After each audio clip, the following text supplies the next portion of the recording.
ಎಲ್ಲರೂ ಹೇಳಬೇಕು, ವಾಕ್ಯವಾಗಿರುವ యేసయ్య ಈ ದಿವಸವೂ ಕೂಡ ಒಂದು ವಿಶೇಷವಾದ ವಾಗ್ದಾನದೊಂದಿಗೆ ನಮ್ಮನ್ನು ಬಲಪಡಿಸಿ ಇನ್ನೂ ಹೆಚ್ಚಾಗಿ ನಿಮ್ಮ ಹತ್ತಿರ ಸೇರುವುದಕ್ಕೆ ನಿಮ್ಮ ದಾಸನನ್ನು ಮರೆಸಿ ನಮ್ಮೊಂದಿಗೆ ಮಾತನಾಡಿ ವಾಕ್ಯದಿಂದ ನಮ್ಮನ್ನು ಬಲಪಡಿಸಬೇಕೆಂದು ವಾಗ್ದಾನದಿಂದ ನಮ್ಮನ್ನು ಸಂತೋಷಪಡಿಸಬೇಕೆಂದು ಯೇಸುವೆಂಬ ನಾಮದಲ್ಲಿ ಪ್ರಾರ್ಥಿಸ್ತೇನೆ. Amen. Hallelujah, hallelujah, hallelujah.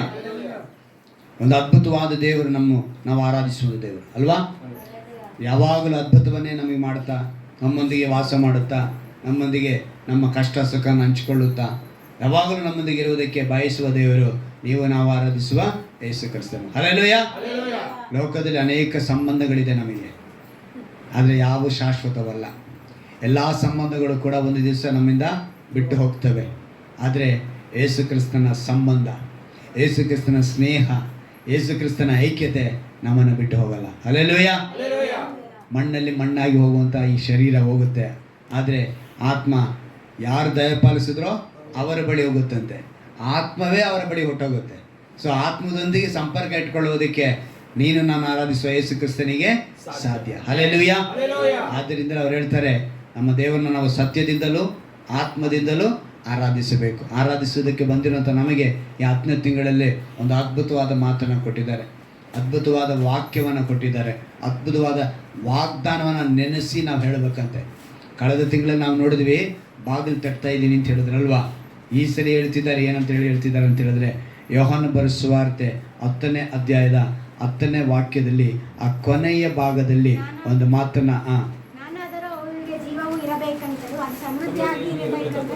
Amen, hallelujah. ಏನಂತ ಹೇಳ್ತಿದ್ದಾರೆ ಅಂದ್ರೆ, ನಾನಾದರೋ ನೆಕ್ಸ್ಟ್ ಅವುಗಳಿಗೆ ಜೀವವು ಇರಬೇಕಂತಲೂ ಅದು ಸಮೃದ್ಧಿಯಾಗಿರಬೇಕಂತಲೂ ಬಂದೆನು. ಯೋಚನೆ ಮಾಡಿ ನೋಡಿ, ಅವ್ರು ಬರದೇ ಹೋಗಿದ್ರೆ ನನ್ನ ಗತಿ ಏನಾಗ್ತಿತ್ತು ಅಲ್ವಾ? ನಾವು ಏನಾಗ್ತಿದ್ವಿ? ಅಷ್ಟು ಒಳ್ಳೆಯವರ? ನಾನು ಯಾವಾಗಲೂ ಇದನ್ನು ನೆನೆಸ್ಕೊಳ್ತೀನಿ, ನಾನು ಅಷ್ಟು ಒಳ್ಳೆಯವನಪ್ಪ. ನೀವು ನೆನೆಸ್ಕೋಬೇಕು ಆ ಥರ, ನಾನು ಅಷ್ಟೊಂದು ಒಳ್ಳೆಯವಳ. ಮಹಿಮೆಯ ಸಿಂಹಾಸನವನ್ನು ತ್ಯಜಿಸಿ ಮಾನವನಾಗಿ ತನ್ನನ್ನು ಬಡವನಾಗಿ ಮಾಡಿಸ್ಕೊಂಡು ಬರುವುದಕ್ಕೆ ನಾನು ಅಷ್ಟೊಂದು ಒಳ್ಳೆಯವನ? ದೇವರ ಪ್ರೀತಿ ಅಷ್ಟು ಭಯಂಕರವಾಗಿದೆ, ಅಷ್ಟು ಅದ್ಭುತವಾಗಿದೆ. ದೇವರ ಪ್ರೀತಿ ಅಮೂಲ್ಯವಾಗಿದೆ. ಅವರ ಪ್ರೀತಿ ಅಮೂಲ್ಯವಾಗಿರೋದ್ರಿಂದ ಇಲ್ಲಿಗೆ ಅವರು ನಮ್ಮನ್ನು ಕರ್ಕೊಂಡು ಬಂದಿದ್ದಾರೆ ವಾಕ್ಯದಿಂದ. ಅದು ಹೇಳ್ತಾರೆ, ನಾನಾದರೂ. ಈ ಮಾತನ್ನು ನಾವು ಓದಬೇಕಿದ್ರೆ ತುಂಬ ಸಲ ಯೋಚನೆ ಮಾಡ್ತೀವಿ. ಪ್ರತಿಯೊಂದು ಪದ ನೀವು ಅದನ್ನು ನೆನೆಸ್ಕೋಬೇಕು. ಒಂದು ಪದನ ಓದ್ತೀರಾ ಅಂತ ಹೇಳಿದ್ರೆ ಏನು ನಡೀತಾ ಇದೆ ಅಲ್ಲಿ ಆ ಸಂದರ್ಭ ಏನು, ಸ್ಥಿತಿ ಏನು. ನಾವೇನು ಹೇಳ್ತೀವಿ, ನಮ್ಮ ಕುಟುಂಬದಲ್ಲೋ ಅಥವಾ ನಮ್ಮ ಮಕ್ಕಳ ಹತ್ರನೋ ಅಥವಾ ನಮ್ಮ ವೈಫ್ ಹತ್ರನೋ ನಮ್ಮ ಗಂಡನ ಹತ್ರನೋ ಯಾರ ಹತ್ರನೋ ಏನೋ ಒಂದು ಮಾತಾಡೋದು, ನಾನಾದರೂ ಇದ್ದಿದ್ರೆ ಏನಂತ ಹೇಳ್ತೀವಿ, ನಾನಾದರೂ ಇದ್ದಿದ್ರೆ. ಒಂದು ವೇಳೆ ಊಟದ ವಿಷಯ ಆಗಿರ್ಬೋದು ಅಥವಾ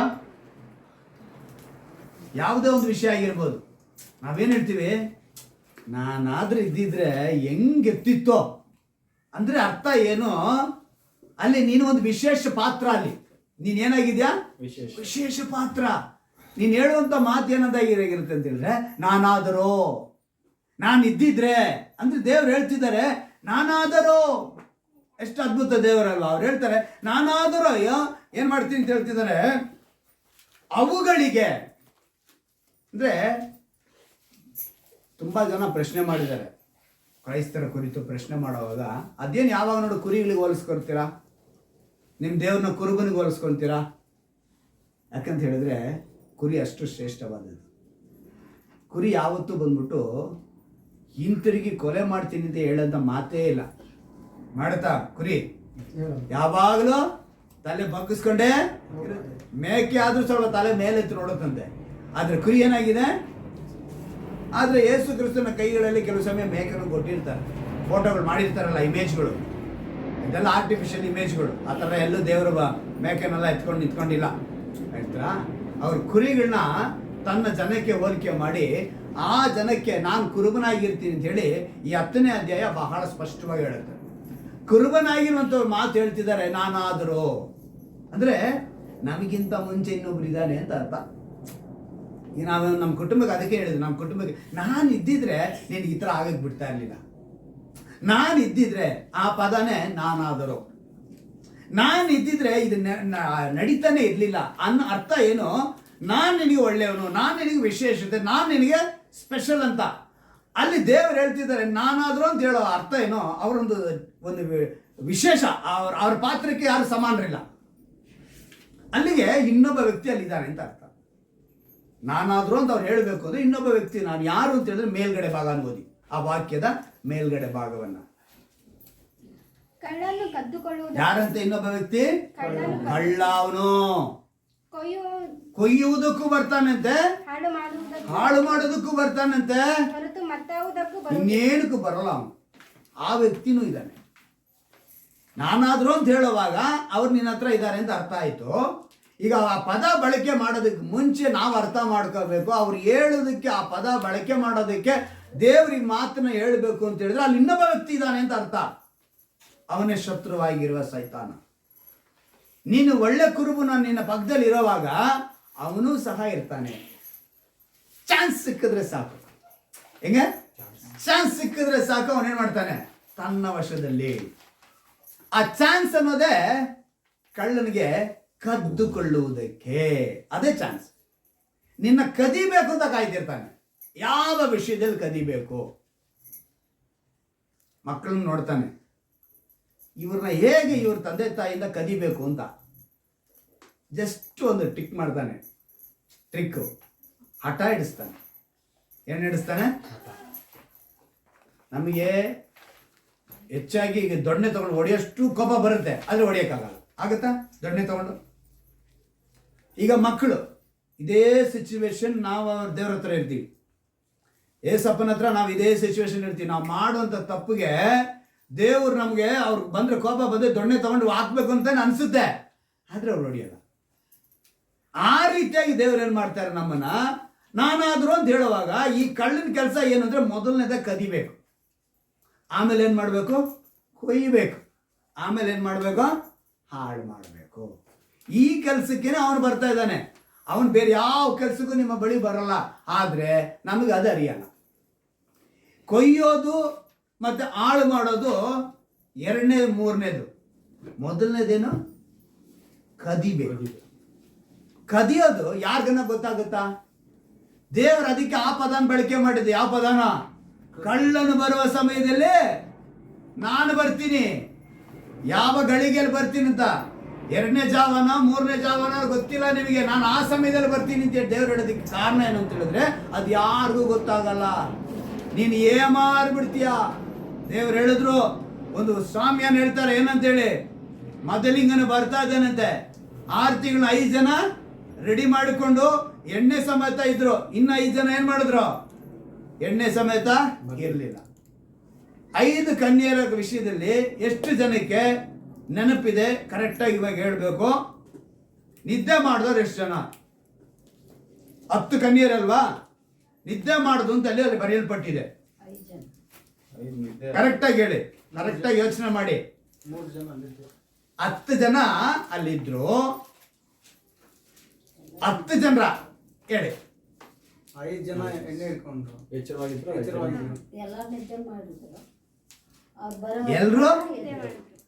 ಎಲ್ರು ಏನ್ ಮಾಡಿದ್ರು? ಕರೆಕ್ಟಾ? ಯಾರು 5 ಜನ ಮಾತ್ರ ನಿದ್ದೆ ಮಾಡಲ್ಲ, 10 ಜನನು ನಿದ್ದೆ ಮಾಡಿದ್ರು. ಆದ್ರೆ ಅಲ್ಲಿ ಇನ್ನೊಂದು ವಿಷಯ ಏನ್ ಗಮನಿಸಬೇಕಾಗಿದ್ದು, ಸಿದ್ಧತೆ. 5 ಜನ ಏನ್ ಮಾಡಿದ್ರು? ಈ ಎಣ್ಣೆ ಖಾಲಿ ಆದ್ರೆ ನೆಕ್ಸ್ಟ್ ಎಣ್ಣೆ ಉಯ್ಕೊಳ್ಳಿಗೆ ಎಣ್ಣೆ ರೆಡಿಯಾಗಿ ಇಟ್ಕೊಂಡಿದ್ರು. ಆದ್ರೆ ಇನ್ನು 5 ಜನ ಏನ್ ಮಾಡಿದ್ರು? ಇವತ್ತು ನಿನ್ನ ಸ್ಥಿತಿ ಯಾವುದು ಅದನ್ನ ನೀನು ತಿಳ್ಕೋಬೇಕು. ಈ ಕಳ್ಳ ಬರ್ತಾನೆ, ಕರೆಕ್ಟಾಗಿ ಪ್ಲಾನ್ ಮಾಡ್ತಾನೆ. ಈ 5 ಜನ ಹತ್ರ ಏನ್ ಇರಿಸಿಲ್ಲ, ಈಗ ಕದ್ದಿಬಿಟ್ಟ. ಅವ್ರ ಹತ್ರ ಏನು ಕದ್ದ ಅವನು? ಆ ಸಿದ್ಧತೆನ ಕದ್ದ. ಆ ಸಿದ್ಧತೆ ಅವ್ರ ಹತ್ರ ಇಲ್ದಿರಂಗ್ ಮಾಡಿ ಅವನೇನ್ ಮಾಡ್ದ? ಅವ್ರನ್ನ ಕದ್ದ ಮೇಲೆ ಮುಗಿದೋಯ್ತು. ಅವ್ರನ್ನ ಕೊಯ್ತಾನೆ, ಹಾಳು ಮಾಡ್ತಾನೆ. ಫಸ್ಟೇ ಅವನು ಹಾಳು ಮಾಡಲ್ಲ, ಫಸ್ಟೇ ಅವನು ಕೊಯ್ಯಲ್ಲ, ಫಸ್ಟ್ ಏನ್ ಮಾಡ್ತಾನೆ? ಕದೀತಾನೆ. ಸತ್ಯವೇದದಲ್ಲಿ ಒಂದು ಪದ ಬರಿಬೇಕು, ಒಂದು ಪದ ಬಳಕೆ ಮಾಡಬೇಕು, ಒಂದು ಪದನ ಹೇಳಬೇಕು, ಒಂದು ಪದ ನೆರವೇರಿಸಬೇಕು ಅಂತ ಹೇಳಿದ್ರೆ ಅದರೊಳಗೆ ಒಂದು ದೊಡ್ಡ ಸತ್ಯ ಅಡಗಿರುತ್ತೆ. ಏನಿರುತ್ತದು? ಸತ್ಯ. ಆ ಸತ್ಯನ ನೀವು ಅರ್ಥಕೊಂಡ್ಬಿಟ್ರೆ ನೀವು ಎಚ್ಚರವಾಗಿರ್ತೀರ. ಹಲ್ಲೆಲೂಯ. ಇವತ್ತು ನಾನು ಹೇಳಿದ್ನಲ್ಲ, ಗಟ್ಟಿ ಆಹಾರ ಅಂತ ಹೇಳಿದೆ. ಗಟ್ಟಿ ಆಹಾರಕ್ಕೆ ಮುನ್ಸೂಚನೆಯಾಗಿ ಇನ್ನೂ ಒಂದು ನಡೀತು. ಇವತ್ತು ಮಗಳ ಹಾಡು ಹೇಳೋದು ಅಲ್ವಾ, ಇದೆಲ್ಲ ಒಂಥರ ಸಂತೋಷ ನನಗೆ. ನಾನು ಅದೇ ಹೇಳಿದೆ, ಇಲ್ಲಿರೋರೆಲ್ಲರೂ ಕೂಡ ಶಿಷ್ಯರಾಗಬೇಕು. ಹಲ್ಲೆಲೂಯ. ನೀವೆಲ್ಲ ಏನಾಗಬೇಕು? ವಿಶ್ವಾಸಿಗಳ ಥರ ಬಂದಿದ್ದೀರಿ. ನೆಕ್ಸ್ಟ್ ನೀವೇನಾಗಬೇಕು? ಶಿಷ್ಯರಾಗಬೇಕು. ಆದ್ದರಿಂದ ಇಲ್ಲಿ ದೇವರು ಹೇಳುವಂಥ ಆ ಪದ ನಾನಾದರೂ, ಅದಕ್ಕೇನೆ ಇಷ್ಟು ತಿಳಿದಿದೆ. ನೆಕ್ಸ್ಟ್ ಹೇಳ್ತಾರೆ, ಅವುಗಳಿಗೆ ಏನು ಬೇಕು ಅಂತ ಹೇಳ್ತಿದ್ದಾರೆ? ಜೀವವು ಇರಬೇಕು. ಅಲ್ಲಿಗೆ ಅರ್ಥ ಏನು? ಸತ್ತೋಗಿದ್ದಾರೆ ಅಂತ ಅರ್ಥ ಅಲ್ವಾ? ಅವುಗಳಿಗೆ ಜೀವವು ಇರಬೇಕು ಅಂತ ಹೇಳಿದ್ರೆ ಸತ್ತೋಗಿದ್ದಾರೆ ಅಂತ ಅರ್ಥ. ಯಾವ ರೀತಿಯಲ್ಲಿ? ಶಾರೀರಿಕವಾಗಿಯೂ ಆತ್ಮಿಕವಾಗಿಯೂ ಎರಡು ವಿಧದಲ್ಲೂ ಸತ್ತೋಗಿರ್ತಾರೆ. ಈಗ ಜೀವವು ಇರಬೇಕಂತಲೋ ಅಂತ ಹೇಳಿ ಅಷ್ಟಕ್ಕೆ ನಿಲ್ಲಿಸ್ತೀರಾ. ನೆಕ್ಸ್ಟ್ ಏನ್ ಹೇಳ್ತಾರೆ ನೋಡಿ, ಅವು ಏನಿದೆ? ಅದು ಸಮೃದ್ಧಿಯಾಗಿರಬೇಕಂತಲೂ. ಹಲ್ಲೆಲೂಯ. ನಮ್ಮ ದೇವರು ಕೊಸರು ಕೊಡೋರಲ್ಲ. ಅಂಗಡಿಯಲ್ಲಿ ಒಂದು ಐಟಮ್ ತಗೊಳ್ತೀವಿ, ಸ್ವಲ್ಪ ಕೊಸರು ಹಾಕಂತ ಹೇಳಲ್ಲ. ಕೊತ್ತಂಬರಿ ತಗೊಂಡ್ಮೇಲೆ ಸ್ವಲ್ಪ ಕೊಸರು ಕೊಡು. ಕೊಸರಲ್ಲ ನಮ್ಮ ದೇವರು, ಸಮೃದ್ಧಿ. ಹಲ್ಲೆಲೂಯ. ಹೇಳ್ಬೇಕು ನೀವು, ನಮ್ಮ ದೇವರು ಯಾರಾಗಿದ್ದಾರೆ? ಸಮೃದ್ಧಿ. ಅವ್ರು ಕೊಟ್ಟರೆ ಸಮೃದ್ಧಿಯಾಗಿ ಕೊಡೋದೆ, ಸ್ವಲ್ಪ ಸ್ವಲ್ಪ ಕೊಟ್ಬಿಟ್ಟು ಕೊಸರು ಕೊಡುವಂಥ ದೇವರಲ್ಲ. ಅದಕ್ಕೆ ನಾನು ಹೇಳೋದು, ಸ್ವಸ್ಥತೆ ವಿಷಯದಲ್ಲಿ ಬಂದಾಗ ನಾನು ಹೇಳೋದು, ಈ ಇನ್ಸ್ಟಾಲ್ಮೆಂಟ್ ಥರ, EMI ಥರ 10 ತಿಂಗಳು ನಾವು ತೊಗೊತೀವಲ್ಲ. ಲೋನ್ ತೊಗೊಂಡ್ರೆ ಏನು ಮಾಡ್ತಾರೆ ಅವರು? 10 ತಿಂಗಳು ಬೇಕಾ, 1 ವರ್ಷ ಬೇಕಾ, ಇಲ್ಲ 20 ತಿಂಗಳು ಬೇಕಾ, ಹೀಗೆ ಹೌಸಿಂಗ್ ಲೋನು ಏನೇನೋ ಲೋನ್ ತೊಗೊಂಡ್ರೆ ಏನು ಹೇಳ್ತಾರೆ? EMI. ಆ ಥರ ದೇವರು EMIನಲ್ಲಿ ನಿನಗೆ ಬಿಡುಗಡೆ ಕೊಡೋರಲ್ಲ, ಸ್ಪಾಟಲ್ಲಿ ಕೊಡೋದು ದೇವರು ಬಿಡುಗಡೆ. ಹಲ್ಲೆಲೂಯ. ಆ ರೀತಿ ಬಿಡುಗಡೆ ಇದ್ರೆ ಯಾರ ಹತ್ರ ಬೇಕಾದ್ರೂ ನೀವು ತಲೆ ಒಡ್ಡಿ. ಆ ರೀತಿ ಬಿಡುಗಡೆ ಮಾಡೋರಿದ್ರೆ, ಕಂಟಿನ್ಯೂಸ್ ಆಗಿ ಉಪವಾಸ ಕೊಟ್ಟಿಗೆ ಬರಬೇಕು ಅಂತ ಹೇಳಿದ್ರೆ ತಲೆ ಒಡ್ಡಬೇಡಿ. ಇದು ನಾನು ಹೇಳೋದು. ನಿಮಗೆ ನಂಬಿಕೆ ಇದ್ದರೆ ದೇವ್ರು ನಿಮಗೇನೆ ಮಾಡ್ತಾರೆ. ನೀವು ಇನ್ನೊಬ್ಬರ ಹತ್ರ ತಲೆ ಹೊರಟಿರ್ಬೇಕಾದ್ರೆ ನನ್ನ ಹತ್ರನೂ ಸಹ ಹೇಳ್ತೀನಿ, ನನ್ನನ್ನು ಸೇರಿ ಹೇಳ್ತೀನಿ. ನಿಮಗೆ ನಂಬಿಕೆ ಇದ್ದರೆ ದೇವ್ರು ನಿಮಗೆ ಮಾಡ್ತಾರೆ. ಅಂಥ ಒಂದು ಬೆಳವಣಿಗೆಗೆ ನೀವು ಬರಬೇಕು. ಗಟ್ಟಿ ಆಹಾರಕ್ಕೆ ಬರಬೇಕು. ಹಾಲು ಕುಡಿಯೋರಾಗಿ ಕುಳಿತಿರಬಾರ್ದು, ಶಿಷ್ಯರಾಗಿ ಬದಲಾಗಬೇಕು. ದೇವರು ಅದಕ್ಕೆ ಹೇಳ್ತಾರೆ, ಜೀವವು ಅಂದರೆ ಅರ್ಥ ಅದೇ. ನೀವೇನಾಗಿದ್ದೀರಾ? ಆತ್ಮಿಕವಾಗೂ ಮರಣ, ಶಾರೀರಿಕವಾಗೂ ಮರಣ. ಶಾರೀರಿಕವಾಗಿ ಮರಣ ಅಂತ ಹೇಳಿದ್ರೆ ಒಂದು ಸಂಕಟ ಬರ್ಬೋದು, ಒಂದು ಸಮಸ್ಯೆ ಬರ್ಬೋದು, ಒಂದು ರೋಗ ಬರ್ಬೋದು, ಒಂದು ಸಾಲದ ಸಮಸ್ಯೆ ಬರ್ಬೋದು. ಸಮಸ್ಯೆ ಅನ್ನೋದ್ರಲ್ಲಿ ವಿಶೇಷವಾಗಿ ತುಂಬ ಪಾತ್ರಗಳಿದೆ ಅಲ್ವಾ? ಅದರಲ್ಲಿ ಒಂದು ಸಾಲನೂ ಬರುತ್ತೆ, ಕುಟುಂಬ ಅದ್ರಲ್ಲಿ ಸೇರುತ್ತೆ, ಮಕ್ಕಳ ಮೂಲಕ ಇರ್ಬೋದು, ಹೆಂಡತಿ ಮೂಲಕ ಇರ್ಬೋದು, ಗಂಡನ ಮೂಲಕ ಇರ್ಬೋದು. ಸಮಸ್ಯೆ ಅನ್ನೋದು ಇವೆಲ್ಲವೂ ಕೂಡ ಶಾರೀರಿಕವಾಗೇ ಬರುತ್ತೆ. ಈ ಶಾರೀರಿಕವಾಗಿ ಬಂದು ನೆಕ್ಸ್ಟ್ ಸ್ಟೇಜ್ ಅಲ್ಲಿಗೆ ಅಂತ ಹೇಳಿದ್ರೆ ಆತ್ಮಿಕದಲ್ಲಿ ನೀವು ಬಿದ್ದೋಗ್ತೀರ, ದೇವರ ಹತ್ರ ಬರಲ್ಲ. ಸೊ ಆತ್ಮಿಕವಾಗಿ ದೇವರ ಹತ್ರ ಬರದೇ ಇರೋದಕ್ಕೆ ಇನ್ನೊಂದನ್ನ ಏನು ಮಾಡ್ತಾನೆ, ಇವರು ಬೇಸರ ಆಗೋಗಿರುತ್ತಲ್ಲ, ಏನು ಕುಟುಂಬದ ಸಮಸ್ಯೆ, ಸಂಕಟ. ಈಗ ನೀವು ಕುಡಿಯೋರ್ನ ಏನು ಕೇಳೋಣ, ಎಲ್ಲದಕ್ಕೂ ಒಂದು ಕಾರಣ ಹೇಳ್ತಾನೆ. ಸಂತೋಷಕ್ಕೂ ಒಂದು ಕಾರಣ ಹೇಳ್ತಾನೆ, ದುಃಖದ್ರೂ ಒಂದು ಕಾರಣ ಹೇಳ್ತಾನೆ. ಒಟ್ಟೆ ನಾನು ಕುಡಿಬೇಕು. ಹಾಗೆ ಸಿಗರೇಟ್ ಕುಡಿಯೋರು ಕೂಡ ಏನು ಹೇಳ್ತಾರೆ? ಟೆನ್ಷನ್ ಏನಂತ ಹಿಂಗೆ ಇಟ್ಕೊಂಡು ಫುಲ್ ಟೆನ್ಷನ್ ಅಂತ. ಈ ಟೆನ್ಷನ್ ಅನ್ನೋದನ್ನ ಇದೆ ಏನೋ, ಈ ಒಂದು ಶಾರೀರಿಕವಾದ ಸಮಸ್ಯೆ ಬಂದ ತಕ್ಷಣ ಈ ಟೆನ್ಷನ್ ಅನ್ನೋದು ಬರುತ್ತೆ, ಸ್ಟ್ರೆಸ್ ಅನ್ನೋದು ಬರುತ್ತೆ. ಇಲ್ಲಿ ದುರಾಭ್ಯಾಸ ಒಳಗೆ ಬರುತ್ತೆ. ದುರಾಭ್ಯಾಸ ಒಳಗೆ ಬಂದಿದ ತಕ್ಷಣ ನೀನು ಆತ್ಮಿಕ ಮರಣನ ಹೊಂದುತ್ತೀಯ. ಯಾವ ಮರಣ ಹೊಂದುತ್ತೀಯ? ಶಾರೀರಿಕವಾಗಿ ಸಂಕಟ, ಸಮಸ್ಯೆ, ರೋಗ, ಸಾಲದ ಬಾಧೆ, ಇವೆಲ್ಲರ ಜೊತೆ ನೆಕ್ಸ್ಟ್ ಸ್ಟೆಪ್ಗೆ ತಗೊಂಡೋಗಿ ಬಿಟ್ಬಿಡ್ತಾನೆ, ಆತ್ಮಿಕವಾದ ಮರಣ ತಗೊಂಡೋಗಿ ಬಿಟ್ಬಿಡ್ತಾನೆ. ಇಲ್ಲಿ ದುರಾಭ್ಯಾಸ ಅಂತ ತಗೊಂಡ್ಬಂದು ಕೊಡ್ತಾನೆ. ಈ ದುರಾಭ್ಯಾಸ ಜೊತೆ ದುಷ್ಟರ ಸಹವಾಸ, ದುಷ್ಟ ಸ್ವಭಾವ ಇವು ಬಂದ್ಬಿಡುತ್ತೆ, ಅಟ್ಯಾಕ್ ಮಾಡುತ್ತೆ. ಇವುಗಳ ಮಧ್ಯದಲ್ಲಿ ಇನ್ನೂ ಒಂದು ಬರುತ್ತೆ, ಅವಿಧೇಯತೆ. ಏನಂತೆ? ಅವಿಧೇಯತೆ. ವಾಕ್ಯ ಕೇಳಬಾರ್ದು. ಅವಿಧೇಯತೆ. ಇನ್ನೊಂದು ಬರುತ್ತೆ, ಅಶುದ್ಧತೆ. ನಾವು ಪರಿಶುದ್ಧವಾಗಿರಕ್ಕೆ ಬಿಡಲ್ಲ. ಸೊ ಇವೆಲ್ಲ ಏನಾಗುತ್ತೆ? ಆತ್ಮೀಕವಾಗಿ ಮರಣ. ದೇವ್ರು ನೋಡಿದ್ರು, ಕಳ್ಳ ಬಂದಿದ್ದಾನೆ, ನಿಮ್ಮ ಹತ್ರ ಮೊದಲನೇದು ಕದೀತಾ ಇದ್ದಾನೆ, ಕೊಯ್ತಾನೆ, ಹಾಳು ಮಾಡೋದಕ್ಕೆ ಬರ್ತಾನೆ, ನಾನು ಬೇರೆ ಏನಕ್ಕೂ ಬರಲ್ಲ. ತಿಳ್ಕೊಳ್ಳಿ, ಕಳ್ಳನ ತಿಳ್ಕೊಂಡ್ರಿ. ನಾನಾದ್ರೂ ಬಂದಿದ್ದೀನಿ, ಏನಕ್ಕೆ ಬಂದಿದ್ದೀನಿ? ನಿಮಗೆ ಜೀವ ಕೊಡಕ್ ಬಂದಿದ್ದೀನಿ ನಾನು. ಅವ್ನು ಕದ್ಕೊಳಕ್ ಬರ್ತಾ ಇದ್ದಾನೆ, ನಾನು ಜೀವ ಕೊಡಕ್ ಬರ್ತಾ ಇದ್ದೀನಿ, ಬಂದಿದ್ದೀನಿ, ಜೊತೆಗಿದ್ದೀನಿ. ನೀವೇನ್ ಮಾಡಿ ತಿಳ್ಕೊಳ್ಳಿ, ಆ ಜೀವವು ನಿಮಗೆ ಇರ್ಬೇಕಂದ್ರೆ ಅದ್ರ ಜೊತೆ ಅವ್ರು ಏನ್ ಹೇಳ್ತಿದ್ದಾರೆ, ಸಮೃದ್ಧಿಯಾಗಿರ್ಬೇಕು. ಸಮೃದ್ಧಿನ ಕೊಡಕ್ಕಂತೆ. ಅದಕ್ಕೆ ಕಳ್ಳ ಬಂದಾಗ ಯಾವಾಗ ಯಾವ ರೀತಿಯಾಗಿ ಹತ್ತನೇ ವಾಕ್ಯನ ನೋಡಿದ್ವೋ ಹಾಗೆ ಯೇಸು ಹೇಳ್ತಾರೆ 2 ಕೊರಿಂಥದಲ್ಲಿ 8ನೇ ಅಧ್ಯಾಯದಲ್ಲಿ 9ನೇ ವಾಕ್ಯನ ಒಬ್ಬರು ತೆಗೆದುಕೊಳ್ಳಿ, ಇನ್ನೊಬ್ಬರು ಫಿಲಿಪ್ಪಿಯರಿಗೆ ಬರೆದ ಪತ್ರಿಕೆ 2ನೇ ಅಧ್ಯಾಯ 6ನೇ ವಾಕ್ಯನ ತೆಗೆದುಕೊಳ್ಳಿ. 2 ಕೊರಿಂಥದವರಿಗೆ 8ನೇ ಅಧ್ಯಾಯ 9ನೇ ವಾಕ್ಯ. ನಮ್ಮ ಕರ್ತನಾದ ಯೇಸು ಕ್ರಿಸ್ತನ ಕೃಪೆಯು ನಿಮಗೆ ಗೊತ್ತಿದೆಯಲ್ಲ, ಆತನ ಐಶ್ವರ್ಯವಂತನಾಗಿದ್ದು ತಾನು ಬಡತನದಲ್ಲಿ ಸೇರಿರುವುದರಿಂದ ನೀವು ಐಶ್ವರ್ಯವಂತರಾಗಬೇಕೆಂದು ನಿಮಗೋಸ್ಕರ ಬಡವನಾದನು. ಈಗ ಫಿಲಿಪ್ಪಿಯರಿಗೆ 2ನೇ ಅಧ್ಯಾಯ 6ನೇ ವಾಕ್ಯ ಓದಿ. ದೇವ ಸ್ವರೂಪನಾಗಿದ್ದರು ದೇವರಿಗೆ ಸರಿ ಸಮಾನನಾಗಿರುವುದೆಂಬ ಅಮೂಲ್ಯ ಪದವಿಯನ್ನು ಬಿಡಲೇನು ಎಂದೆಣಿಸದೆ ನನ್ನನ್ನು ಬರಿದು ಮಾಡಿಕೊಂಡು ದಾಸನ ರೂಪವನ್ನ ಈಗ ಇಲ್ಲೇ ಹೇಳಿದ್ರು 2 ಕೊರಿಂಥದಲ್ಲಿ. ತಾನು ಎಂತವ್ರಂತವ್ರು ನೋಡಿ, ಯೋಚನೆ ಮಾಡಿ, ಎಷ್ಟು ಒಳ್ಳೆಯ ದೇವರಾಗಿದ್ದಾರೆ. ನಾವಾದ್ರೆ ನಾವೇನ್ ಮಾಡ್ತಾ ಇಲ್ಲ, ಅದನ್ನ ಗ್ರಹಿಸ್ತಾ ಇಲ್ಲ. ಇವತ್ತು ನಾವು ತಿಳ್ಕೋಬೇಕು, ದೇವರು ಎಷ್ಟು ವಿಧದಲ್ಲಿ ನಮ್ಮನ್ನ ಪ್ರೀತಿ ಮಾಡಿ ಇಲ್ಲಿಗೆ ಬಂದಿದ್ದಾರೆ. ಅವ್ರು ಬಂದನು ಸುಮ್ಮನೆ ಮಾತು ಹೇಳಿಲ್ಲ, ಅವರು ಬಂದನು ಅಂತೇಳಿ ಸುಮ್ಮನೆ ಹೇಳ್ಕೊಂಡು ಹಂಗೆ ಹೋಗ್ಲಿ. ಅವ್ರು ಹೇಳ್ತಾರೆ, ಯೇಸು ಕ್ರಿಸ್ತನ ಕೃಪೆ ನಿಮ್ಗೆ ಗೊತ್ತಾಗ್ತಿಲ್ವಾ, ಆತನ ಐಶ್ವರ್ಯವಂತನಂತೆ. ಯಾರಾಗಿದ್ದಾರೆ ಅವರು? ಐಶ್ವರ್ಯವಂತನು. ತಾನು ಬಡತನದಲ್ಲಿ ಸೇರುವುದರಿಂದ ನೀವು ಐಶ್ವರ್ಯವಂತರಾಗಬೇಕೆಂದು ನಮಗೋಸ್ಕರ ಏನಾಗ್ಬಿಟ್ರು ಅವರು ಬಡವ. ಈಗ ಬಡವನಾದವನು ಏನಂತೆ, ಯಾವುದನ್ನ ಅವ್ರು ಬಡವನಾಗಿ ಬಂದ್ರು ಅಂತ ಹೇಳಿದ್ರೆ, ದೇವ ಸ್ವರೂಪನಾಗಿದ್ದರು ದೇವರಿಗೆ ಸರಿ ಸಮಾನನಾಗಿರುವುದೆಂಬ ಅಮೂಲ್ಯ ಪದವಿ. ತಂದೆ, ಮಗ, ಪವಿತ್ರಾತ್ಮ, ಇದು ಬಹಳ ನೀವು ನೆನಪಿನಲ್ಲಿ ಯಾವಾಗಲೂ ಇಟ್ಕೊಳ್ಬೇಕು. ಅವರು ಸಮಾನನಾಗಿದ್ದೇನೆ ಅಂತ ಹೇಳುವಾಗ ತಂದೆ ಅನ್ನೋ ಪಾತ್ರ ಇದೆ, ಅದಕ್ಕೆ ಸಮವಾಗಿ ಯೇಸು ಕ್ರಿಸ್ತನಿದೆ. ಹಲ್ಲೆಲೂಯಾ.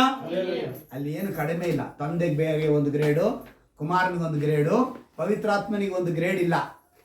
ಆಯ್ತಾ? ಮೂವರಿಗೂ ಒಂದೇ ಗ್ರೇಡ್, ಮೂವರು ಒಬ್ಬರೇ. ಅದು ವ್ಯಕ್ತಿತ್ವ ಮಾತ್ರ 3ರಲ್ಲಿ ಇದ್ದಾರೆ. ಅವ್ರು ಯಾವಾಗಲೂ 3 ವ್ಯಕ್ತಿತ್ವ ಇದ್ದೇ ಇರುತ್ತೆ. ಈ ಒಂದು ಕಾಲ ಮುಗಿದ ತಕ್ಷಣ ತಂದೆ ಹೋಗ್ಬಿಟ್ರು, ನೆಕ್ಸ್ಟ್ ಜನರೇಷನ್ಗೆ ಕುಮಾರ ಬಂದ್ರು, ಅದ್ರ ನೆಕ್ಸ್ಟ್ಗೆ ಪವಿತ್ರಾತ್ಮ ಬಂದ್ರು ಅನ್ನೋದಲ್ಲ. ಆದಿಯಿಂದ ಕೊನೆಯವರೆಗೂ ಇವರು 3 ಇರ್ತಾರೆ, 3 ಆಳ್ವಿಕೆ ಇರುತ್ತೆ, 3ರಾಗೇ ಇರ್ತಾರೆ, 3ರಲ್ಲೇ ಇರುತ್ತೆ ಪ್ರಪಂಚ. ಹಲ್ಲೆಲೂಯಾ. ಇದಕ್ಕೆ ಯಾವುದೇ ಒಂದು ವಿಧ ಬದಲಾವಣೆನೇ ಇಲ್ಲ. ಇದಕ್ಕೆ ವಿರೋಧವಾಗಿ ಬರುವಂತ ಉಪದೇಶ ಅಲ್ಲ, ಅದು ನಿಜವಾದ ಉಪದೇಶ ಅಲ್ಲ, ಸತ್ಯವೇದಕ್ಕೆ ವಿರೋಧವಾದದ್ದು. ಇದನ್ನ ನೀವು ಸರಿಯಾಗಿ ಅರ್ಥ ಮಾಡ್ಕೋಬೇಕು. ದೇವರು ಹೇಳ್ತಾರೆ ವಾಕ್ಯ ನೋಡಿ, ದೇವ ಸ್ವರೂಪನಾಗಿದ್ದರು ದೇವರಿಗೆ ಸರಿ ಸಮಾನನಾಗಿರುವ ಅಮೂಲ್ಯ ಪದವಿಯನ್ನು ಬಿಡಲೊಲ್ಲೆನು ಎಂದೆಣಿಸದೆ ತನ್ನನ್ನು ಬರಿದು ಮಾಡಿಕೊಂಡು ದಾಸನ ರೂಪವನ್ನು ಧರಿಸಿಕೊಂಡು ಮನುಷ್ಯರಿಗೆ ಸದೃಶ್ಯನಾದನು. ಅದ್ಭುತವಾದ ಮಾತನ್ನ ಹೇಳಿ ನೆಕ್ಸ್ಟ್ ಬರುವಂತ ಮಾತನ್ನ ಇವತ್ತು ಎಲ್ಲರೂ ಹೇಳ್ತಾರೆ. ಇವಾಗ ಕೂಡ ನಮ್ಗೆ ಹಾಡಿನ ಪೇಪರಲ್ಲಿ ಮಂಜು ಕೊಟ್ರಲ್ಲ, ಅದರಲ್ಲಿ ಮೇಲ್ಗಡೆ ಒಂದು ಲೈನ್ ಬರೆದಿದ್ದಾರೆ. ಏನಂತ ಬರೆದಿದ್ದಾರೆ ನೋಡಿದ್ರಾ? ಗಮನಿಸ್ತೀರಾ? ಎಲ್ಲ ಗಮನಿಸ್ಬೇಕು. ಪ್ರತಿಯೊಂದೂ ನಾವು ಪದಗಳನ್ನ ಏನ್ ಮಾಡ್ಬೇಕು? Jesus name above. ಅಂದ್ರೆ ನೇಮ್ ಅನ್ನೋ ಇದಕ್ಕೆ ಹೆಸರು ಅಂತ ಹೇಳಿದ್ವಿ. ಇಲ್ಲಿ ಹೇಳಲ್ಪಟ್ಟಿದೆ ನೋಡಿ, ಎಲ್ಲಾ ಹೆಸರುಗಳಿಗಿಂತ ಏನಂತೆ, ಎಲ್ಲಾ ಹೆಸರುಗಳಿಗಿಂತ ಅಂತ ಹೇಳಿದ್ರೆ ಹೊರತು ಎಲ್ಲ ಯೇಸು ಅಂತ ಹೇಳಿ ಬರೆಯಲ್ಪಟ್ಟಿಲ್ಲ. ತಂದೆ ಅಂತಾನು ಬರೆಯಲ್ಪಟ್ಟಿಲ್ಲ, ಕುಮಾರ ಅಂತಾನು ಬರೆಯಲ್ಪಟ್ಟಿಲ್ಲ, ಪವಿತ್ರಾತ್ಮ ಅಂತ ಬರೆಯಲ್ಪಟ್ಟಿಲ್ಲ. ಎಲ್ಲಾ ಹೆಸರುಗಳಿಗಿಂತ ಅಂತ ಹೇಳಿದ್ರೆ ಯೇಸು ಅನ್ನೋ ಹೆಸರು ಬಿಟ್ಟು ಬೇರೆ ಎಲ್ಲಾ ಹೆಸರು. ಹಲ್ಲೆಲೂಯಾ. ಈ ರೀತಿ ಅರ್ಥ ಮಾಡ್ಕೊಳ್ಬೇಕು. ತಂದೆ ಅನ್ನೋದ್ರ ಒಂದು ಹೆಸರಲ್ಲ, ಅದು ಪಾತ್ರ. ಪವಿತ್ರಾತ್ಮ ಅನ್ನೋದೇನು? ಪಾತ್ರ. ಕುಮಾರನಿಗೆ ಕೊಟ್ಟಂತ ಯೇಸು ಎಂಬ ಹೆಸರೇ 3ರಲ್ಲೂ ಇದೆ, 3ರಿಗೂ ಅದೇ ಹೆಸರೇ ಇರೋದು. ಆ ಹೆಸರುಗಳ ಸಮಾನವಾಗಿ ಯೇಸು ಇದ್ದಾರೆ.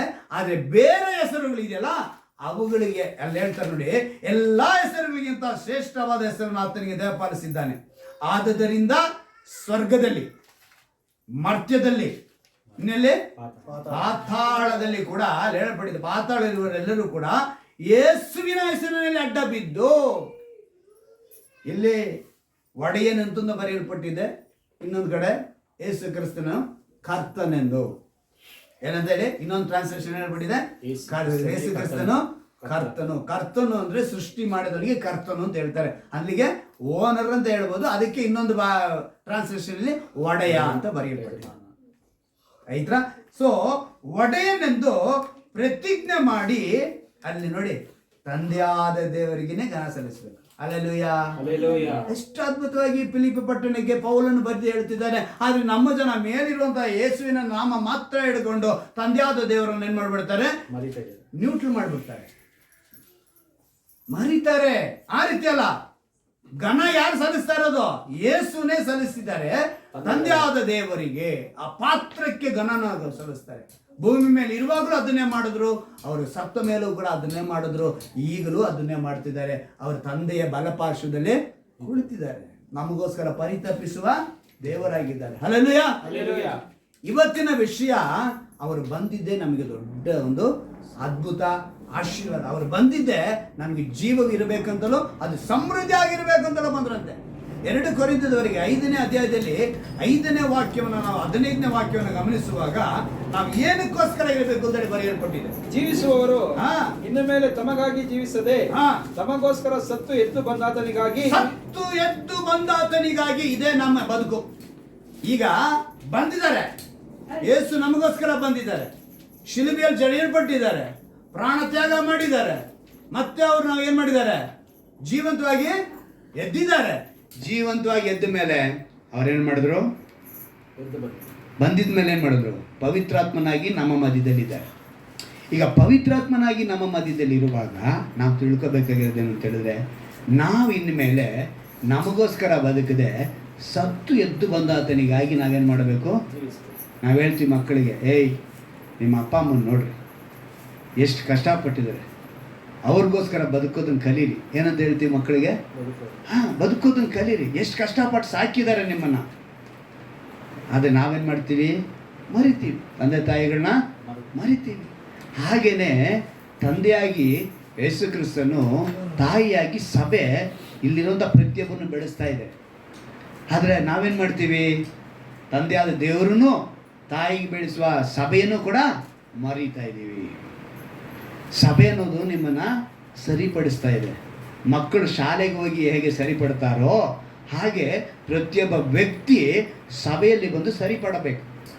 ಅದಕ್ಕೇನೆ ದೇವರು ತರೋದು. ತಂದಿದಾಗ ನಿಮಗೆ ಗೊತ್ತಾಗುತ್ತೆ ಕಳ್ಳ ಯಾರು ಅಂತ ಗೊತ್ತಾಗುತ್ತೆ, ದೇವ್ರು ಯಾರು ಅಂತ ಗೊತ್ತಾಗುತ್ತೆ, ಕಳ್ಳ ಏನಕ್ಕೆ ಬರ್ತಾನೆ ಅಂತ ಗೊತ್ತಾಗುತ್ತೆ, ದೇವ್ರು ಏನಕ್ಕೆ ಬಂದಿದ್ದಾರೆ ಅಂತ ಗೊತ್ತಾಗುತ್ತೆ. ಜೀವವಿರಬೇಕು, ಅದು ಸಮೃದ್ಧಿ ಆಗಿರಬೇಕು. ವಾಗ್ದಾನ ಮಾಡಿದ್ದಾರೆ. ಹಲ್ಲೆಲೂಯಾ. ವಾಗ್ದಾನ ಮಾಡಿದಂತೆ ಅವಾಗ ಇಲ್ಲಿ ನಾವು ನೋಡ್ತೀವಿ, ಸತ್ತವರಿಗಾಗಿ ಅಂದರೆ ಸತ್ತು ಎದ್ದು ಬಂದಾತನಿಗಾಗಿ ಜೀವಿಸಬೇಕೆಂದಲೂ ಆತನು ಎಲ್ಲರಿಗೋಸ್ಕರ ಸತ್ತನು. ಈಗ ಈ ರೀತಿಯಾಗಿ ಬದುಕಿದ ಒಬ್ಬ ವ್ಯಕ್ತಿಯನ್ನು ನೋಡಿ ನಾವಿವತ್ತು ಆರಾಧನೆಯಲ್ಲಿ ಒಂದು ಬಲಗೊಳ್ಳುವರಾಗಿರ್ತೀವಿ. ಈ ರೀತಿಯಾಗಿ ಒಬ್ಬ ವ್ಯಕ್ತಿ ಬದುಕಿದ್ದಾನೆ, ಸತ್ತು ಎದ್ದು ಬಂದಾತನಿಗಾಗಿ ಜೀವಿಸಬೇಕು ಅಂತ. ಆ ವ್ಯಕ್ತಿ ಹೊಸ ಒಡಂಬಡಿಕೆ ಸೇರಿದ ವ್ಯಕ್ತಿ ಅಲ್ಲ, ಹಳೆ ಒಡಂಬಡಿಕೆಯಲ್ಲಿ ಸೇರಿದಂಥ ವ್ಯಕ್ತಿ. ಆತನು ತನ್ನ ಬದುಕನ್ನು ಆಗಲೇ ತನಗೋಸ್ಕರ ಪ್ರಾಣ ಕೊಡುವ ದೇವರಿಗಾಗಿ ಬದುಕಬೇಕೆಂಬ ಒಂದು ಪ್ರವಾಚನೆಗಳನ್ನು ತಿಳಿದಂಥವನಾಗಿ ಅವನು ಬದುಕಿದಂಥ ವ್ಯಕ್ತಿ. ನೋಡಿ, ದೇವರಿಗಾಗಿ ಬದುಕಿದ ವ್ಯಕ್ತಿಯಲ್ಲಿ ತುಂಬ ಜನ ಇದ್ದಾರೆ. ನೆಹೇಮಿಯ ಒಬ್ಬನದ್ರಲ್ಲಿ. ಯಾರು? ನೆಹೇಮಿಯ ಯಾರು ಅಂತೇಳಿ ನೋಡುವಾಗ ನಮ್ಮ ಭಾಷೆಯಲ್ಲಿ, ನಮ್ಮ ನಡವಳಿಕೆದ್ರಲ್ಲಿ ತಿಳ್ಕೊಳ್ಳೋಣ. ಅವನೊಂದು ಗೌರ್ಮೆಂಟ್ ಎಂಪ್ಲಾಯ್. ಅವನು ಯಾರು? ಗೌರ್ಮೆಂಟ್, ಮಾಮೂಲಿ ಎಂಪ್ಲಾಯ್ ಅಲ್ಲ. ಅವನು ಯಾವ ಎಂಪ್ಲಾಯಿ? ಸರ್ಕಾರದ ಉದ್ಯೋಗ ಅಂತ ಹೇಳ್ತೀವಲ್ಲ, ಸರ್ಕಾರದ ಕಾರ್ಮಿಕ. ಗೌರ್ಮೆಂಟ್ ಎಂಪ್ಲಾಯ್ ಸರ್ಕಾರದ ಕಾರ್ಮಿಕ ಅಲ್ವಾ? ಆ ರೀತಿಯಾಗಿ ಅವನು ಸರ್ಕಾರದ ಕಾರ್ಮಿಕ ಇದ್ದಂಗೆ, ಗೌರ್ಮೆಂಟ್ ಎಂಪ್ಲಾಯ್ ಇದ್ದಂಗೆ. ಈಗ ನಾವು ಕೂಡ ನಮ್ಮ ಮಗಳಿಗೆ ಗಂಡು ನೋಡಬೇಕು ಅಂದ್ರೆ ಏನು ಮಾಡ್ತೀವಿ ಹೇಳಿ? ಗೌರ್ಮೆಂಟ್ ಎಂಪ್ಲಾಯ್ ಇರೋನು ಫಸ್ಟ್ ಹುಡುಕ್ತಾರೆ. ತುಂಬ ಜನ ಅದನ್ನೇ ಮಾಡೋದು. ಹೆಣ್ಮಕ್ಳಿಗೆ ಗಂಡು ನೋಡ್ಬೇಕಾದ್ರೆ ಒಳ್ಳೆ ಗೌರ್ಮೆಂಟ್ ಎಂಪ್ಲಾಯ್ ನೋಡ್ರಿ. ಏನಂತೆ? ಪ್ರೈವೇಟ್ ಎಂಪ್ಲಾಯ್ ಇರಿದ್ರೆ ಒಪ್ಕೊಳ್ಳಲ್ಲ. ನನ್ನ ಅನುಭವನ ಹೇಳ್ತೀನಿ. ಈ ನಡುವೆ ನಾನು ನೋಡ್ತಾರೆ, ಒಂದು ಸ್ವಂತ ಮನೆ ಇದೆಯಾ, ಗೌರ್ಮೆಂಟ್ ಕೆಲಸನ, ಎಷ್ಟು ಸೊತ್ತಿದೆ, ಜೊತೆಗೆ ಒಡ ಹುಟ್ಟಿದವ್ರು ಇದ್ದಾರಾ, ಏನಂತೆ ಅಕ್ಕ ತಂಗಿರಿದ್ದಾರ ಮುಖ್ಯವಾಗಿ ಕೇಳೋದು. ಯಾಕಂದರೆ ನಾದ್ನಿ ಕಾಟ ಇರುತ್ತಂತೆ. ಸೊ ಹೀಗೆಲ್ಲ ಪ್ರಪಂಚ ನೋಡ್ತಾ ಇದೆ. ಗೌರ್ಮೆಂಟ್ ಎಂಪ್ಲಾಯ ಅಂತ ಕೇಳ್ತಾರೆ. ಈಗ ನಮ್ಮ ನೆಹೇಮಿಯ ಯಾರಾಗಿದ್ದಾರೆ ಅಂತೆ? Government employee. ನೆಹೇಮಿನ ಗುಣ, ಅವನ ಸ್ವಭಾವ ಹೇಗಿತ್ತು ಅಂತೇಳಿ ನಾವು ನೋಡುವಾಗ ಯಾವುದೇ ಸಂದರ್ಭ ಬಂದರೂ ಕೂಡ ಅವನ ಸ್ಥಿತಿನೂ ಅವನ ಸ್ವಭಾವನೂ ಬದಲಾಗಲಿಲ್ಲ. ಈಗ ನಾರ್ಮಲಾಗಿ ಪ್ರೈವೇಟ್ ಕಂಪ್ನಿಯಲ್ಲಿ ಕೆಲಸ ಮಾಡ್ತಿದ್ದ ಅಂತ ಇಟ್ಕೊಳ್ಳಿ, ಒಂದು 2 ವೀಲರಲ್ಲಿ ಓಡಾಡ್ತಿದ್ದ ವ್ಯಕ್ತಿ ಪ್ರೈವೇಟ್ ಕಂಪ್ನಿಯಲ್ಲಿ. ಗೌರ್ಮೆಂಟ್ ಕೆಲಸ ಸಿಕ್ಕಿದ್ದೆ ಅಣ್ಣ ಕಾರಲ್ಲಿ ಓಡಾಡ್ತಾನೆ. ಅವನ ಸ್ವಭಾವ ಏನಾಗೋಯ್ತು ಚಕ್ಕಂತ. ನಾನು ತಗೊಳ್ಬೇಡಿ ಅಂತ ಹೇಳ್ತಿಲ್ಲ, ತಗೋಬೇಕು. ಆದರೆ ನಮ್ಮ ಆ ಬದುಕಿನ ಶೈಲಿ ಏನಾಗುತ್ತೆ, ಗೌರ್ಮೆಂಟ್ ಕೆಲಸ ಸಿಕ್ಕಿದ ತಕ್ಷಣವೇ ಒಂದು ಗ್ರೇಡು, ಏನೋ ಒಂಥರ ಅಹಮ್ಮು, ಗರ್ವ, ಇವು ಆ ಸ್ವಭಾವ ಒಳಗೆ ಬಂದಿದ ತಕ್ಷಣ ಬೇರೆಯವನ್ನೆಲ್ಲ ನೀವೆಲ್ಲ ಪ್ರೈವೇಟ್ ಕಂಪನಿ, ನಾನ್ಯಾರು ಗೌರ್ಮೆಂಟ್ ಎಂಪ್ಲಾಯ್. ನೀವು BMTC ಡ್ರೈವರ್ಗಳನ್ನ ಏನಾದ್ರು ಮಾತಾಡ್ಸಿ ನೋಡಿ, ಏಯ್ ಆಗ್ಬಿಡ್ತಿದ್ದಾ, ಮುಟ್ಟಿಬಿಡ್ತೇನೆ ನೀನು, ಇಡೀ ಎಲ್ಲ ಬಸ್ಸು ಸ್ಟಾಪ್ ಮಾಡಾಕ್ಬಿಡ್ತೀವಿ ಏನಂತ ಹೇಳ್ತಾರೆ. ಯಾಕಂತ ಹೇಳಿದ್ರೆ ಅವ್ರು ಗೌರ್ಮೆಂಟು ಎಂಪ್ಲಾಯ್. ನಾವು ನಿಲ್ಲಿಸ್ಬಿಟ್ರೆ ಎಲ್ಲ ಬಸ್ ನಿಂತೋಗುತ್ತೆ. ಕಾರಣ ಏನು, ಸರ್ಕಾರ ಅನ್ನೋದು ಅವ್ರ ಕೈಯಲ್ಲೇ ಇದ್ದಂಗೆ, ಸರ್ಕಾರವೇ ಅವರದಂಗೆ ಅವ್ರು ನೆನೆಸ್ಕೊತಾರೆ. ಆ ರೀತಿ ಅಲ್ಲ. ಯಾರಿಗಿದ್ದಿದ್ದು ಗುಣ, ನೆಹೇಮಿನಿಗಿದ್ದಂಥ ಗುಣ, ಅವನೊಬ್ಬ ಗೌರ್ಮೆಂಟ್ ಎಂಪ್ಲಾಯ್ ಆಗಿದ್ರು. ಅವನು ಅರಸನ ಪಾನಪಾತ್ರಗಾರ. ಏನಾಗಿದ್ದಾನು, ಪಾನ ಪಾತ್ರಗಾರ. ಈಗ ಸಾಮಾನ್ಯವಾಗಿ ಈ ಮನೆ ಪ್ಲಾಸ್ಟಿಂಗ್ ಮಾಡಿದ್ಮೇಲೆ ಒಂದು ಸ್ಪಾಂಜ್ ತೊಗೊಂಡು ಒಂದು ಇದು ಮಾಡ್ತಾರೆ ಗೊತ್ತಾ, ನೀರು ತೊಗೊಂಡಂಗೆ ಆ ಥರ ನೈಸ್ ಮಾಡಿ. ಈಗ ಆ ಸ್ಪಾಂಜ್ನ ನೀವು ಯಾವುದ್ರೊಳಗೆ ಹಾಕಿದ್ರೂ ಕೂಡ ಆ ಸ್ಪಾಂಜು ಅದನ್ನೇ, ನೀವು ಯಾವುದ್ರೊಳಗೆ ನೀವೊಂದು ಎಣ್ಣೆನಲ್ಲಿ ಹಾಕಿದ್ರೂ ಕೂಡ ಆ ಎಣ್ಣೆನೇ ಅದರಲ್ಲಿರೋದು. ನೀರಲ್ಲಿ ಹಾಕಿದ್ರೆ ನೀರು, ಒಳ್ಳೆ ಗಲೀಜು ನೀರಲ್ಲಿ ಹಾಕ್ಬಿಟ್ರು ಆ ಗಲೀಜೇ. ಸೊ ಈಗ ನೀನು ಒಬ್ಬ ಸ್ಪಾಂಜು, ನೀನು ಶುದ್ಧತೆಯಲ್ಲಿ ಬಿದ್ದಿರ್ತೀಯ ಅಥವಾ ಅಶುದ್ಧತೆಯಲ್ಲಿ ಬಿದ್ದಿರ್ತೀಯ ಅನ್ನೋದೇ ನಿನ್ನ ವಿಷಯ. ಇಲ್ಲಿ ನೆಹೇಮಿಯ ತಾನು ಗೌರ್ಮೆಂಟ್ ಎಂಪ್ಲಾಯ್ ಆದರೂ, ಒಂದು ಒಳ್ಳೆ ಪಾತ್ರದಲ್ಲಿದ್ದರು, ಒಳ್ಳೆ ಸ್ಥಾನದಲ್ಲಿದ್ದರೂ ಕೂಡ ಆ ಸ್ಪಾಂಜ್ ಹೆಂಗಿತ್ತು ಅಂತ ಹೇಳಿದ್ರೆ ದೇವರೊಳಗೆ ಇತ್ತು. ಹಲ್ಲೆಲೂಯಾ. ಇವತ್ತು ನಾವೇನು ಮಾಡ್ತೀವಿ, ಸ್ವಲ್ಪ ಆತ್ಮಿಕವಾಗಿ ಬೆಳೆದಿದ್ದ ತಕ್ಷಣ ನಾನೇ ದೊಡ್ಡ ಸಿಂಗರ್, ಸ್ವಲ್ಪ ವಾಕ್ಯ ಹೇಳೋಕೆ ತಕ್ಷಣ ನಾನೇ ದೊಡ್ಡ ಸ್ಪೀಕರ್, ಸ್ವಲ್ಪ ಸ್ಪೀಕರ್ ಜಾಸ್ತಿ ಆದರೆ ಇಂಟರ್ನ್ಯಾಷನಲ್ ಸ್ಪೀಕರ್, ಏನಂತೆ ಇಂಟರ್ನ್ಯಾಷನಲ್ ಸ್ಪೀಕರ್. ಹೀಗೆ ಹೋಗ್ತಾ ಇರುತ್ತೆ. ಅನೇಕ ಪದಗಳಿದೆ, ಬೇಡ ಅವೆಲ್ಲ, ನಾನು ಎಷ್ಟು ನಿಮ್ಗೆ ಹೇಳ್ತೀನಿ. ಈಗ ಈ ಸ್ಪಾಂಜ್ ಏನಾಗಿತ್ತು, ಏನರಲ್ಲಿ ಬಿತ್ತೋ ಅದೇ ಗುಣ ಅದಕ್ಕೆ ಬರುತ್ತೆ. ಹಾಗೆ ವ್ಯಕ್ತಿ ನಾವೆಲ್ಲರೂ ಕೂಡ ಯಾವುದ್ರಲ್ಲಿ ಬೀಳ್ತೀವೋ ಅದರಲ್ಲಿ, ಆಗ ನಾವು ಶುದ್ಧತೆಯಲ್ಲಿರಬೇಕಾ ಅಶುದ್ಧತೆಯಲ್ಲಿರ್ಬೇಕಾ ತಿಳ್ಕೋಬೇಕು. ಇವತ್ತೇನು ಮಾಡ್ತಾರೆ ತುಂಬ ಜನ, ಅನೇಕ ಯೌವನಸ್ಥರು, ಮುಖ್ಯವಾಗಿ ಯೌವನಸ್ಥ ಹುಡುಗ ಹುಡುಗಿ ನಾನು ನೋಡ್ತೀನಲ್ಲ, ನಮ್ಮ ಆಫೀಸ್ ಹತ್ರ 2-3 ಕಾಲೇಜ್ ಇದೆ. ಒಂದು ಪ್ರೆಸಿಡೆನ್ಸಿ ಅಂತ ಒಂದಿದೆ, ಇನ್ನೊಂದು ಯಾವುದೋ CMR ಏನೋ ಇದೆ, CMR ಅಂತ. ಅಡೀ ರೌಂಡಿಗೆ ಒಬ್ಬೊಬ್ಬ ವಿಚಿತ್ರವಾಗಿ ಆಡ್ತಿರ್ತಾನೆ ಹುಡುಗರು, ಎಲ್ಲರೂ ಜೋಡಿ ಹಾಕೊಂಡು ತಿರುಗ್ತಿರ್ತಾರೆ. ಆ ಪಾರ್ಕ್ ಒಂದು 3 ಪಾರ್ಕ್ ಇದೆ ಸ್ಕೂಲ್ ಸುತ್ತಲೂ. ಸ್ಕೂಲಿಗೆ ಹೋಗ್ತಾರಾ ಕಾಲೇಜಿಗೆ ಹೋಗ್ತಾರಾ ಅನ್ನೋದೇ ಗೊತ್ತಾಗಲ್ಲ, ಅಲ್ಲೇ ಇರ್ತಾರೆ. ಟೀ ಅಂಗಡಿ ಹತ್ರ ಸರಿಯಾಗಿ ಮೀಸೆ ಕೂಡ ಬಂದಿರಲ್ಲ, ಎಲ್ಲರೂ ಸಿಗರೆಟ್ ಕುಡಿತಾ ಇರ್ತಾರೆ, ಜೊತೆಗೆ ಹೆಣ್ಮಕ್ಳು ಕುಡಿತಾ ಇರ್ತಾರೆ. ಕಾಲೇಜಿಗೆ ಹೋಗೋ ಟೈಮಲ್ಲೇ ಇವ್ರು ಏನು ಮಾಡ್ತಿದ್ದಾರೆ, ಈ ಪ್ರೆಸಿಡೆನ್ಸಿ CMR ಇವೆಲ್ಲ ಬಂದ್ಬಿಟ್ಟು ಸ್ವಲ್ಪ ಶ್ರೀಮಂತರಿರುವಂಥ ಕಾಲೇಜುಗಳೇ ಏನು ಮಾಡ್ತಾರೆ, ತಮ್ಮ ಪ್ರಾಯವನ್ನು ಯಾವುದಕ್ಕೆ ಒಪ್ಪಿಸ್ಕೊಡ್ತಾ ಇದ್ದಾರೆ, ಬದುಕನ್ನು. ಅದನ್ನು ನೋಡಿ ವಿಶ್ವಾಸಿಗಳ ಮಕ್ಕಳು ಕೂಡ ಏನು ಮಾಡ್ತಾರೆ, ಬರೆ ಹಾಕ್ಕೊತಾರೆ. ಯಾವುದನ್ನು ನೋಡಿ ಯಾವುದೋ ಬರೆ ಹಾಕ್ಕೊಂಡೆ ಅಂತಂದು ಅಂದಂಗೆ ಇವ್ರೇನು ಮಾಡ್ತಾರೆ, ಅವ್ರ ಜೊತೆ ಸಹವಾಸ.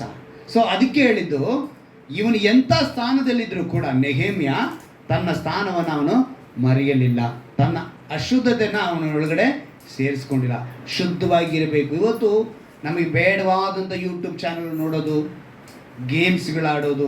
ಇನ್ನೊಂದು ತಿಳ್ಕೊಳ್ಳಿ ಚೆನ್ನಾಗಿ, ನಾವು ಏನು ನೋಡ್ತಾ ಇರ್ತೀವೋ, ಯಾವುದ್ರೊಳಗೆ ಸಮಯನ ಕಳಿತೀವೋ, ಆ ಗುಣಗಳು ಆ ಸ್ವಭಾವಗಳು ನಮ್ಮ ಮೇಲೆ ಪ್ರಭಾವ ಬೀರ್ತವೆ. ನೀವು ಎಷ್ಟು ಪ್ರಯತ್ನ ಮಾಡ್ತೀರೂ ಕೂಡ ಅದು ನಮ್ಮನ್ನು ಬಿಟ್ಟು ಹೋಗಲ್ಲ.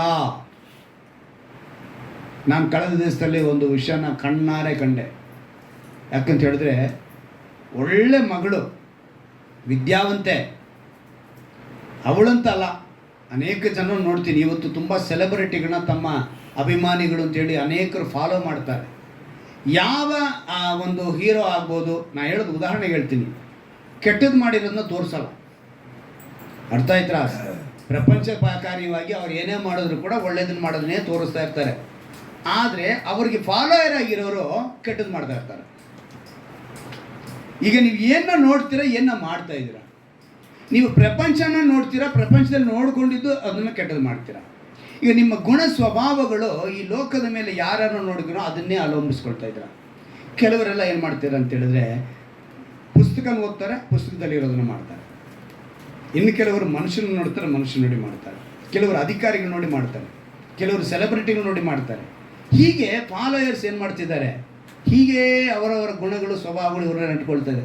ಅಲ್ಲಿಗೆ ನಾನು ಏನನ್ನ ನೋಡ್ತಾ ಇದ್ದೀನಿ ಯೂಟ್ಯೂಬಲ್ಲಿ, ನಾನು ಏನನ್ನ ಒಂದು ಇನ್ಸ್ಟಾಗ್ರಾಮಲ್ಲಿ ನೋಡ್ತಿದ್ದೀನಿ, ನಾನು ಏನನ್ನ ಫೇಸ್ಬುಕ್ಕಲ್ಲಿ ನೋಡ್ತಾ ಇದ್ದೀನಿ, ಅದು ನನ್ನ ಹತ್ರ ಬರುತ್ತೆ. ನನ್ನ ಕಾರ್ ನಿಲ್ಲಿಸಿರೋ ಜಾಗದಲ್ಲಿ ಅವರು ಎಷ್ಟು ಜನ ರೀಲ್ಸ್ ಮಾಡ್ತಾರೆ ಅಂದರೆ ವಿಚಿತ್ರವಾಗಿ ನಮಗಿಲ್ಲಿ ಕೋಪನೇ ಬರುತ್ತೆ. ಅಷ್ಟೊಂದು ವಿಚಿತ್ರವಾಗಿ ರೀಲ್ಸ್ ಮಾಡ್ತಿರ್ತಾರೆ. ಈಗ ನಾವು ಬರ್ತಾ ಫ್ಲೈಓವರ್ ಮೇಲೆ, ಹೊಸ ಫ್ಲೈಓವರ್ ಮೇಲೆ ಎಷ್ಟು ಜನ ರೀಲ್ಸ್ ಮಾಡ್ತಾರೆ ಗೊತ್ತಾ? ಒಬ್ಬನು ಗಾಡಿ ಎತ್ಕೊಂಡು, ಒಬ್ಬನು ಗಾಡಿ ಮಲಗಿಸ್ಕೊಂಡು, ವಿಚಿತ್ರವಾಗಿ ರೀಲ್ಸ್ಗಳು ನಡೀತಾ ಇರ್ತವೆ. ಈ ಸ್ವಭಾವಗಳೆಲ್ಲ ಎಲ್ಲಿಂದ ಬರ್ತವೆ ಅಂತ ಹೇಳಿದ್ರೆ, ಬೇರೆನ ನೋಡಿ ಇವರು ಮಾಡ್ಕೊಳ್ಳೋದು. ಇಲ್ಲಿ ನೆಹೇಮಿನ ಗುಣ ಆ ರೀತಿ ಬದಲಾಗಲಿಲ್ಲ. ಅದಕ್ಕೆ ಲೋಕದಲ್ಲಿರುವಂಥವ್ರನ್ನ ನೋಡಿ ನೀವೇನು ಮಾಡಬಾರ್ದು. ಯಾವುದೇ ಒಂದು ವಿಡಿಯೋ ಆಗಿ ನೆಗೆಟಿವ್ ಇರೋದನ್ನ ನೀವು ನೋಡಿದ್ರೆ, ಆ ನೆಗೆಟಿವ್ನಲ್ಲಿ ಏನಿದೆಯೋ ಅದೇ ಗುಣ ನಿನ್ನಲ್ಲಿ ಬಂದ್ಬಿಡುತ್ತೆ. ನಿನ್ನ ಫ್ರೆಂಡ್ಶಿಪ್ಪು ಯಾರ ಜೊತೆ ಇದೆ, ಆ ಫ್ರೆಂಡ್ಸ್ ನಿನಗೆ ಏನಿರ್ತಾರೋ ಅದೇ ಗುಣ ನಿನಗೂ ಅಂಟ್ಕೊಳ್ಳುತ್ತೆ. ಅದಕ್ಕೆ ಹೇಳ್ತಾರೆ ವಿಶ್ವಾಸಿಗಳ ಮಕ್ಕಳಿಗೆ, ವಿಶ್ವಾಸಿಗಳಿಗೆ ಹೇಳೋದೇನೆಂದರೆ, ನಿನ್ನ ಸಂಘ ಯಾವುದು, ನಿನ್ನ ಜೊತೆಗಾರ ಯಾರು. ಕೆಲವರು ಏನು ಮಾಡ್ತಾರೆ ಗೊತ್ತಾ, ಅಂಥವ್ರನ್ನ ನಾವು ರಕ್ಷಣೆ ಖಂಡಿತವಾಗ್ಲೂ ತಂದರೆ ಸಂತೋಷ. ಆ ಥರ ಹಳ್ಳದಲ್ಲಿರೋನ ನೀವು ರಕ್ಷಣೆಗೆ ತಂದರೆ ಸಂತೋಷ. ಆದರೆ ನೀವು ಹಳ್ಳಕ್ಕೆ ಬಿದ್ದೋಗ್ಬಾರ್ದು. ಅವ್ರ ಜೊತೆ ಸೇರಿ ನೀವೇನು ಮಾಡಬಾರ್ದು, ಹಳ್ಳಕ್ಕೆ ಬಿಡಬಾರ್ದು. ಭಾನುವಾರ ಹೊತ್ತು ಅವ್ರು ಕರೀತಾರೆ ಹೊರಗಡೆ, ನೀನು ಹೋಗ್ಬಿಟ್ರೆ ಅವಾಗ ಏನರ್ಥ, ಹಳ್ಳಕ್ಕೆ ಬಿದ್ದಂಗೆ. ನೀನು ಭಾನುವಾರ ಬಿಟ್ಟು ಅವ್ರ ಜೊತೆ ಹೋಗಿ ಅವ್ರಿಗೇನೆ ಇದನ್ನು ಒಳ್ಳೇದಲ್ಲ ಅದು ಕೆಟ್ಟದ ಹೇಳ್ಕೊ. ಆದರೆ ಭಾನುವಾರ ಆರಾಧನೆ ಬಿಟ್ಟೆ ನೀನು ಹೋಗಿ ಹೇಳಬೇಕು ಅಂದರೆ ಅದು ಹಳ್ಳಕ್ಕೆ ಬಿದ್ದಂಗೆ. ದೇವರು ಅದಕ್ಕೆ ಎಚ್ಚರಿಕೆ ಪಡಿಸಿ. ದೇವರನ್ನ ಮಹಿಮೆ ಪಡಿಸೋದು. ಈಗ 2 ಗಂಟೆ ಆರಾಧನೆಗೆ ಬರ್ತೀವಿ, ಇಲ್ಲಿಗೆ ಮುಗ್ದೋಗುತ್ತಾ ನಮ್ಮ ಬದುಕು? ಬರೀ 2 ಗಂಟೆಗೆ ನಮ್ಮ ಲೈಫ್ ಮುಗ್ದೋಯ್ತಾ?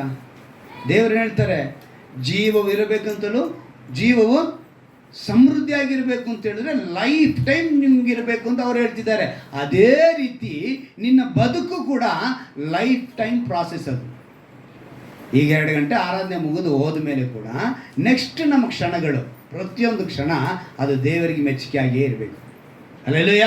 ಆ ರೀತಿ ನಾವು ನೆಹೆಮ್ಯ ಅಂದ ಕ್ಷಣ ನಮಗೊಂದು ನೆನಪಿಗೆ ಬರಬೇಕು. ಅವನ ಒಂದು ಪ್ರಾರ್ಥನಾ ತುಂಬಿದಂಥ ವ್ಯಕ್ತಿ. ಅವನಿಗೆ ಅಂದರೆ ಅವನಿಗೆ ರಿಸ್ಕ್ ಕೆಲಸ, ಅವನದು ಕೆಲಸ ಬಂದ್ಬಿಟ್ರೆ ಬಹಳ ರಿಸ್ಕ್ ಕೆಲಸ. ಪಾನಪಾತ್ರಗಾರನು ಅಂದರೆ ಏನು ಅರ್ಥ ಹೇಳಿ ನೋಡೋಣ. ಪಾನಪಾತ್ರಗಾರ ಅಂದರೆ ನೆಕ್ಸ್ಟು ಪಾನಪಾತ್ರಗಾರ ಅಂತ ಹೇಳಿದ್ರೆ ಎಲ್ರಿಗೂ ಗೊತ್ತು. ಹಳೆ ಚರಿತ್ರೆ ಎಲ್ಲರೂ ನಾವು ಹಿಸ್ಟ್ರಿ ಓದಿದ್ದೀವಿ, ಯಾವುದರಲ್ಲಿ ಸಮಾಜದಲ್ಲಿ ಓದಿದ್ದೀವಿ ಅಲ್ವಾ. ಅರಸನಿಗೆ ಅಂತ ಒಬ್ಬವ ಊಟ ಬಡಿಸೋದಕ್ಕೆ ಒಬ್ಬರು ನೇಮಿಸ್ತಾರೆ. ಅವನಿಗೆ ಪಾನಪಾತ್ರಗಾರ ಅಂತ ಹೇಳ್ತಾರೆ. ಆಯಿತಾ? ಏನಕ್ಕೆ ಅವ್ರನ್ನ ನೇಮಿಸ್ತಾರೆ ಹೇಳಿ? ಅವಶ್ಯಕತೆ ಏನಿದೆ? ರಾಜನಿಗೆ ಒಬ್ಬ ಸಪ್ರೇಟಾಗಿ ಒಬ್ಬ ವ್ಯಕ್ತಿ ಇರಬೇಕು. ಅಡುಗೆ ಮಾಡಿದ್ಮೇಲೆ ಅಡುಗೆ ಭಟ್ರು ಎಲ್ಲ ಅಡುಗೆ ಮಾಡಿರ್ತಾರೆ, ಟೇಬಲ್ ಮೇಲೆ ಬರುತ್ತೆ, ಎಲ್ಲ ಬರುತ್ತೆ. ಆದರೆ ಬಡಿಸೋದಕ್ಕಿಂತ ಪ್ರತ್ಯೇಕವಾಗಿ ಒಬ್ಬನ್ನೇ ಇಡ್ತಾರೆ. ಏನಂತ ಹೇಳಿದ್ರೆ ಅದೊಂಥರ ರಿಸ್ಕ್ ಕೆಲಸ. ಅದು ತುಂಬ ಸುಲಭವಾದ ಕೆಲಸ ಅಲ್ಲ. ಅಂದ್ಕೊಳ್ತೀವಿ ಏನು ಊಟ ಬಡಿಸೋದು ದೊಡ್ಡ ವಿಷಯನ ಅಂತ. ರಾಜನಿಗೆ ಬಹಳ ವಿರೋಧಿಗಳಿರ್ತಾರೆ, ಶತ್ರುಗಳಿರ್ತಾರೆ. ಊಟದಲ್ಲಿ ಏನು ಮಾಡ್ತಾರಂತೆ,